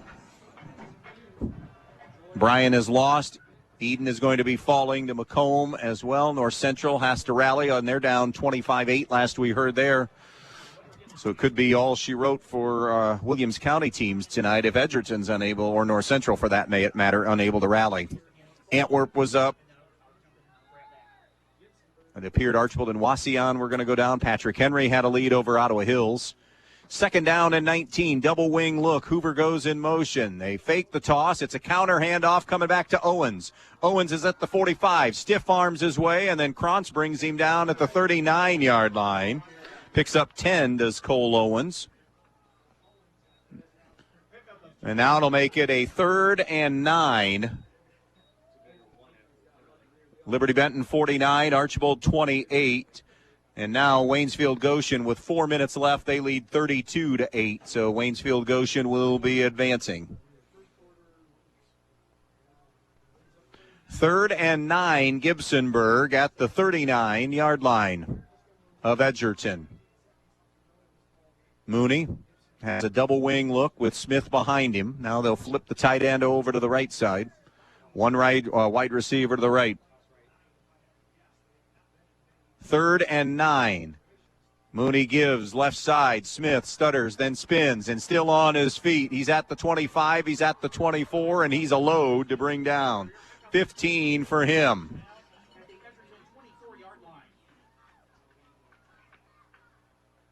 $122 unofficially here in this half, at 189 at halftime. So over 300 for the game for Connor Smith. It's a 1st down and 10 at the Edgerton 24-yard line. Double tight T formation. Mooney under center. Mooney goes to Smith. 20, 15, 10. There's the speed. See ya. 5, touchdown. Smith 24 yards for the TD.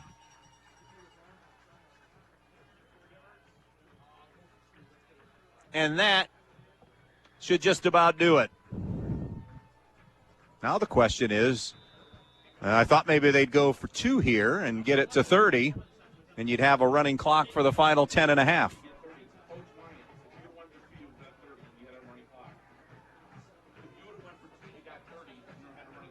Extra point attempt on the way, and it's no good. 10 and a half to play in this one. 42-14 is our new score on the Andres O'Neill & Lowe scoreboard. We'll be right back. Statistics show that for most crops, pivot irrigation increases yields by at least 100% over dryland farming. Even in areas that get enough rainfall, timing is everything. If it doesn't come at just the right time, you could be losing yield. Maximize your production with pivots and linears from Valley Irrigation. Make the most of your acres. Contact Andy Farnham at AG Irrigation today, 419-212-2528. That's 419-212-2528. Gibsonburg 42, Edgerton 14. Here in this first round playoff game from Gibsonburg. Camden Smith, all of the TDs tonight for Gibsonburg. 2-yard, 3-yard, 42 yards, 1 yard, 55, and now 24 yards are his scores tonight. Over 300 yards on the ground in those 6 touchdowns.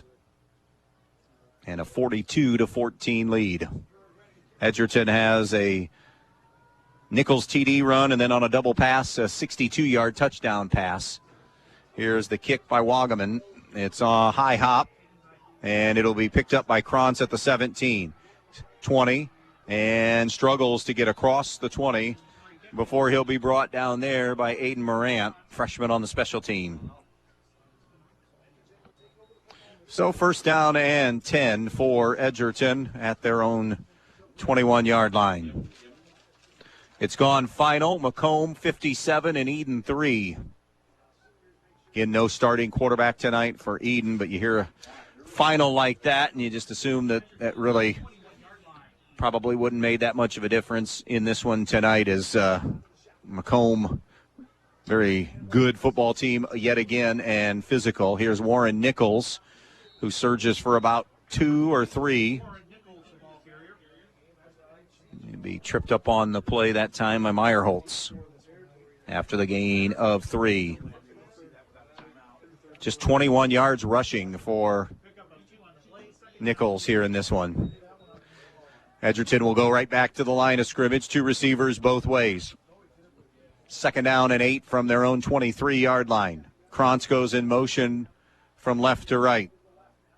Everett throws far side. Pass caught. Weaver, 25. Weaver out to about the 29. He'll get 6. So 3rd down and 1 coming up here for Edgerton at their own 30-yard line. Don't forget, when we're done here, we will have the main stops of Northwest Ohio halftime report. 5 wide look, 3 to the left, 2 to the right. Man comes in motion to the near side. That's Nichols. Quarterback draw. It'll be an Everett's 1st down as he gets into the teeth of that defense, out to the 37-yard line, gets 7, and the 1st down on the quarterback draw. One of those many, many seniors, contributing seniors, playing in their final game here tonight for Edgerton. They're going to finish the year 7-4, and losers of their last 3 games on the year, and all 3 in convincing fashion. Sonora, Antwerp, and now Gibsonburg. Everett's pass broken up on the near side. Guess who? Dawson. That was a 50-50 ball looking for Herman, and Dawson he's had a really good game. It is a final. Waynesfield Goshen wins 32-8 over North Central. So the number 3 seed advances. That's where Gibsonburg will be heading next week in a 3-6 matchup. 2nd down and 10 from the 37-yard line. 8:54 left. 42-14 Gibsonburg.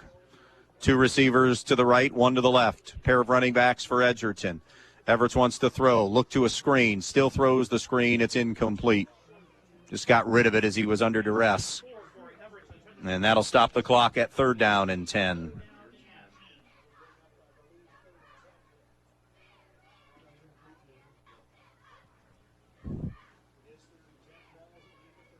So 3rd and 10 Edgerton at their own 37. 3 receivers right, 1 receiver to the left, 1 running back next to Everett's in the backfield. Everett's in the pocket, steps up, running out of time, gets away from trouble, rolling to the right, looks downfield for Corey Herman, and he just didn't look it in and complete the catch. It's incomplete, and it'll be 4th down and 10. See what Brody Flagel elects to do here at the 8:41 mark in this one. One last gasp here for Edgerton. It'll be 4th down and 10.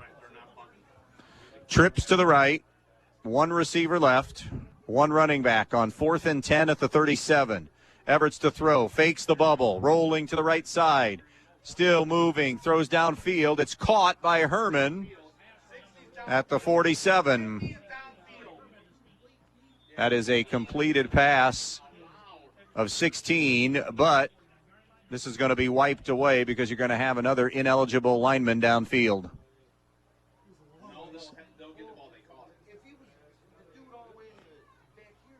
Liberty Center 61, Port Clinton 20. That game at Rex Lindgren Stadium. 49-28 Defiance over Cloverleaf with about 6 remaining in that one. We have 8.5 left in our game.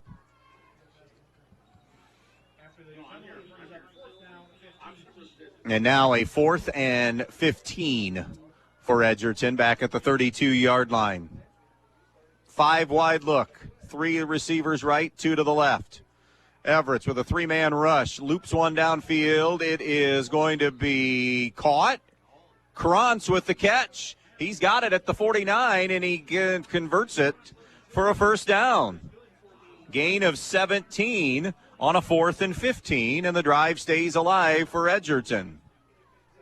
1st down and 10 out at their own 49. Coming down on 8 minutes to play. 42-14 Gibsonburg. 3 receivers go right, 1 receiver to the left. Everett's with Nichols in the backfield. Everett's to throw. Steps up. Flushed. Everett's now gets back to the line of scrimmage, and that's about it. Good job defensively there Bryson Stevens and Spencer Wagaman. 2nd down and 10, Edgerton at their 49. Gibsonburg going to advance, move to 9-2 on the season, and Edgerton going to bow out at 7-4. 7.5 left in this one.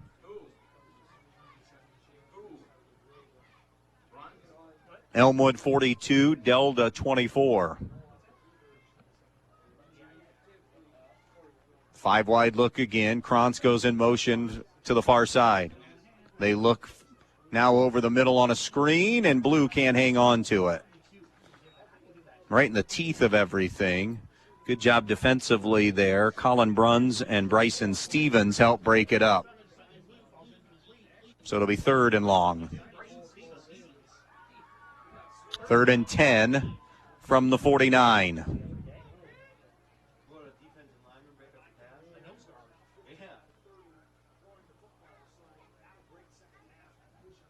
Third down and 10 for this Edgerton offense at their own 49-yard line.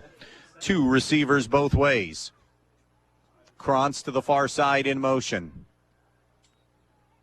Everett's pump fake now is going to slide down, or he's lost his footing, I should say, on a scramble, and it officially goes as a sack and a loss of 4 on the play. And another 4th down situation here. It was a hold called also on Edgerton, but they're going to decline the penalty and take the sack, and it'll be 4th and 14. 6:53 mark left in this one.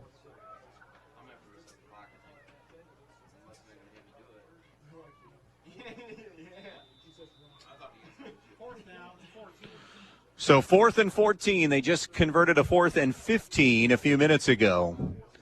Quads to the left, 1 receiver to the right in the 5 wide look. And Everett's on 4th and 14. Intercepted, and Dawson deserves an interception. Grant Dawson has played corner as well as you'll see. And he's deserving of an INT to seal the game as well as he's covered tonight. He really has.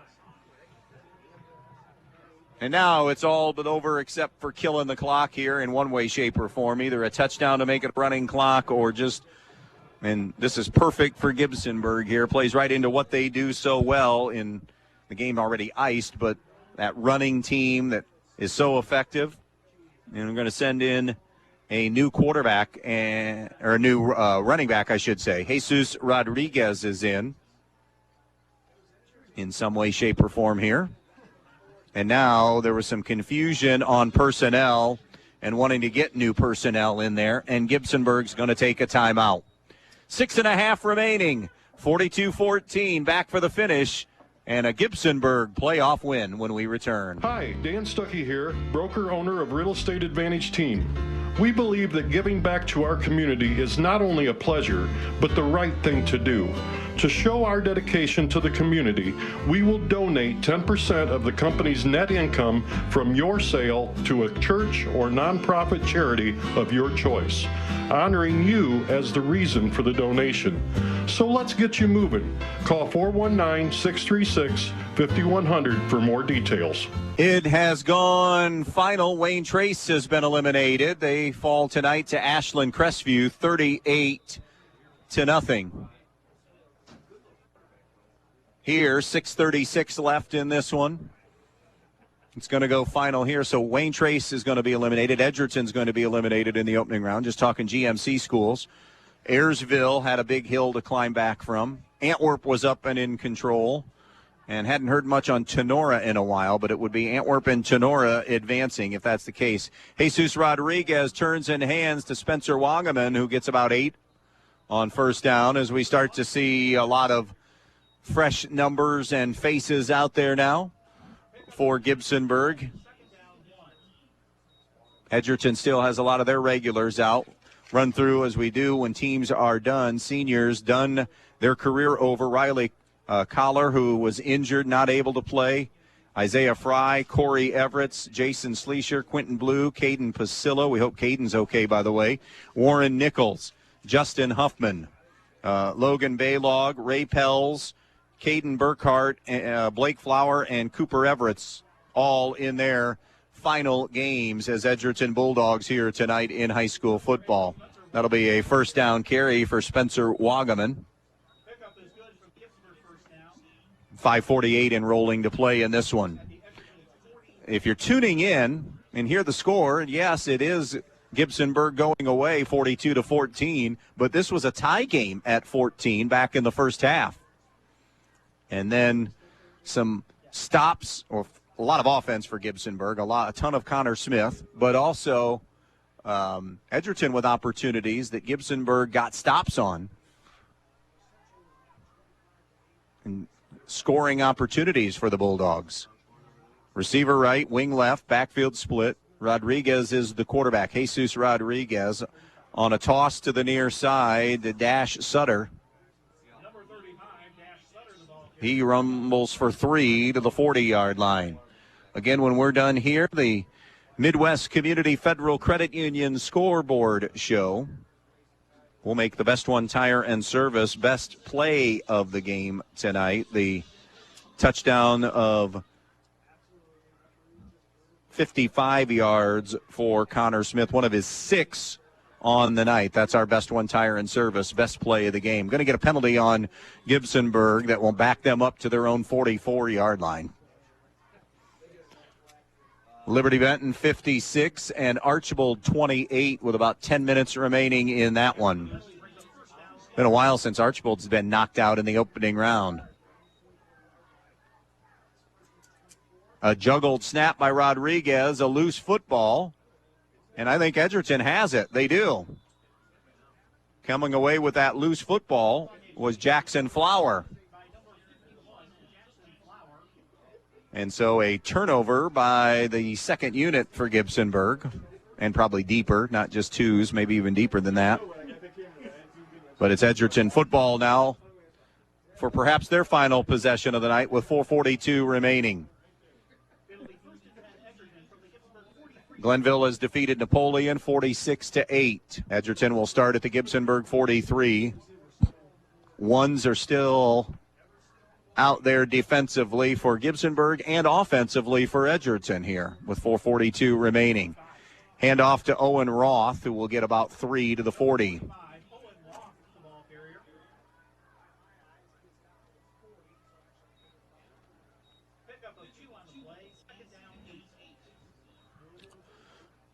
Officially a 2nd and 8 call here for Edgerton at the 41 of Gibsonburg. 42-14 Gibsonburg. Everett's to throw, far side, incomplete. Intended for Weaver.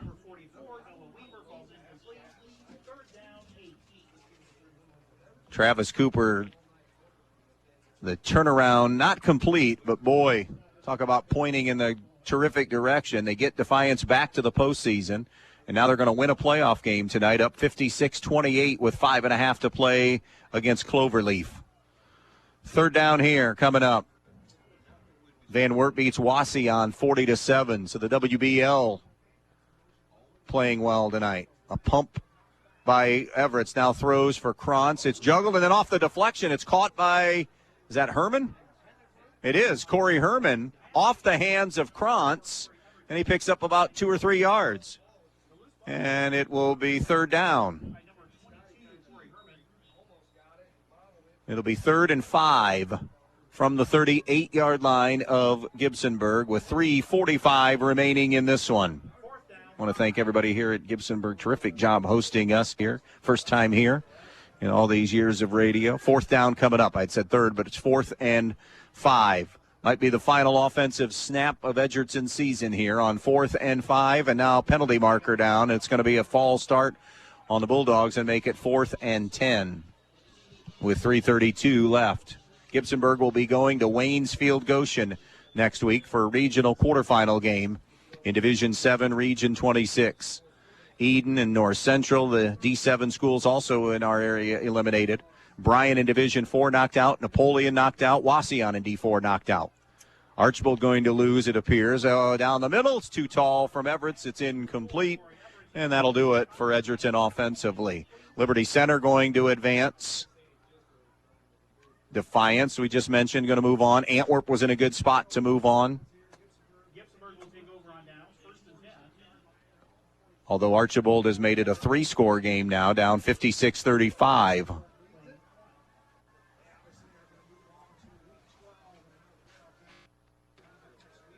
Delphus Jefferson 31, Ayersville 20, with just under 5 remaining in that one. Patrick Henry has knocked out Ottawa Hills 18-10. And now a timeout Edgerton with 3:19 remaining. We'll take a break as well. 42-14, our score. Back in a moment. When it comes to choosing a memorial that represents the lasting memories of a person's life, the Fackler Monument Company in Montpelier, Ohio can create exactly what you are looking for, like an eagle soaring through the woods etched on a memorial, a bench that has mom and dad's names engraved into the granite to sit and reflect, a picture of the family farm etched on the stone, or maybe your style is a memorial that has a split headstone with a vase in between for flowers. The Fackler Monument Company of Montpelier, Ohio, serving families in the tri-state area since 1924. Well, this will be our last broadcast of high school football. All of the Williams County teams that advanced to the postseason all eliminated tonight. So a little bit of a break now for us until the beginning of high school basketball season. First game scheduled November 22nd.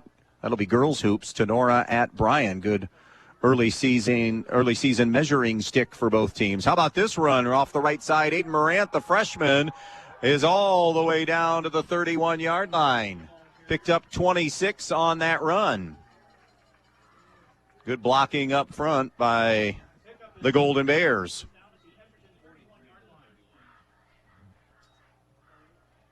We have a what's Connor's total on the night? So he goes over 302, 37 for 302 yards and 6 touchdowns on the night for Connor Smith. So an opportunity next week to get, he came at 25-11, so a chance, he's over 2,800, a chance to get 3,000 yards in a season. Rodriguez bringing the play clock down as far as he can. 1st and 10 at the 31-yard line.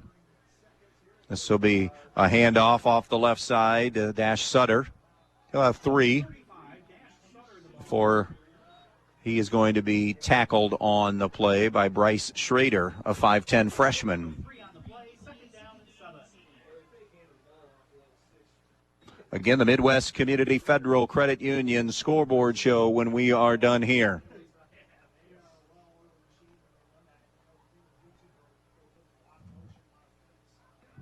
This next snap will happen under the 2-minute mark remaining. 2nd down and 7. Gibsonburg at the Edgerton 28. Good year for Brody Flagel in Edgerton, but a sour ending. Rodriguez again juggled and lost the snap, grabbed it, and then flipped it to Spencer Wagaman, but his knee was down. So he'll be down on that play. But tough pill to swallow, losing your last 3 as convincingly as they lost. It was 70-6 in the last 2 combined, and now tonight 42-14. So 112-20 in the last 3 games of the season. Edgerton going to get real young in a hurry with all those seniors we mentioned earlier and saluted are all major contributors or were major contributors this season. So Edgerton going to go through a bit of a youth movement next year coming back. 1 minute remaining. 3rd down and 7 here for Gibsonburg. And again, lost the snap, and it's a loose football, and Edgerton got on it. It'll be covered up by Evan Stark at the 55-second mark. Center quarterback exchanges here with the 2s need worked on. Don't get a ton of reps. So Edgerton will get it one more time, and this time it will be a whole new crew coming out there.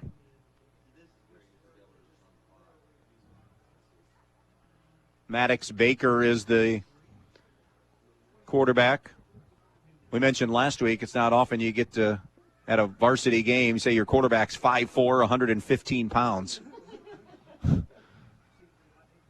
And they said that might have even been stretching him a little bit, too. He just takes a snap and kneels down here, and Edgerton going to do that maybe one more time, and that's going to be it here tonight. So a 7-4 season for Edgerton will end there, and 4-3 in the GMC.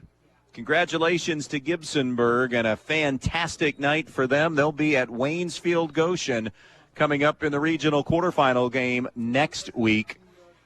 We'll have all the rundown of the local teams, how they did, what the finals are, coming up here on the Scoreboard Show presented by Midwest Community Federal Credit Union. Again, Connor Smith, number 5 rusher in the country, number 1, of course, in the state of Ohio, 37 carries, 302 yards, and 6 touchdowns tonight, leading the assault on Edgerton. Your final tonight in this first-round playoff game, Gibsonburg 42, Edgerton 14. Thanks for tuning in. The Midwest Community Federal Credit Union Scoreboard Show gets underway when we come back.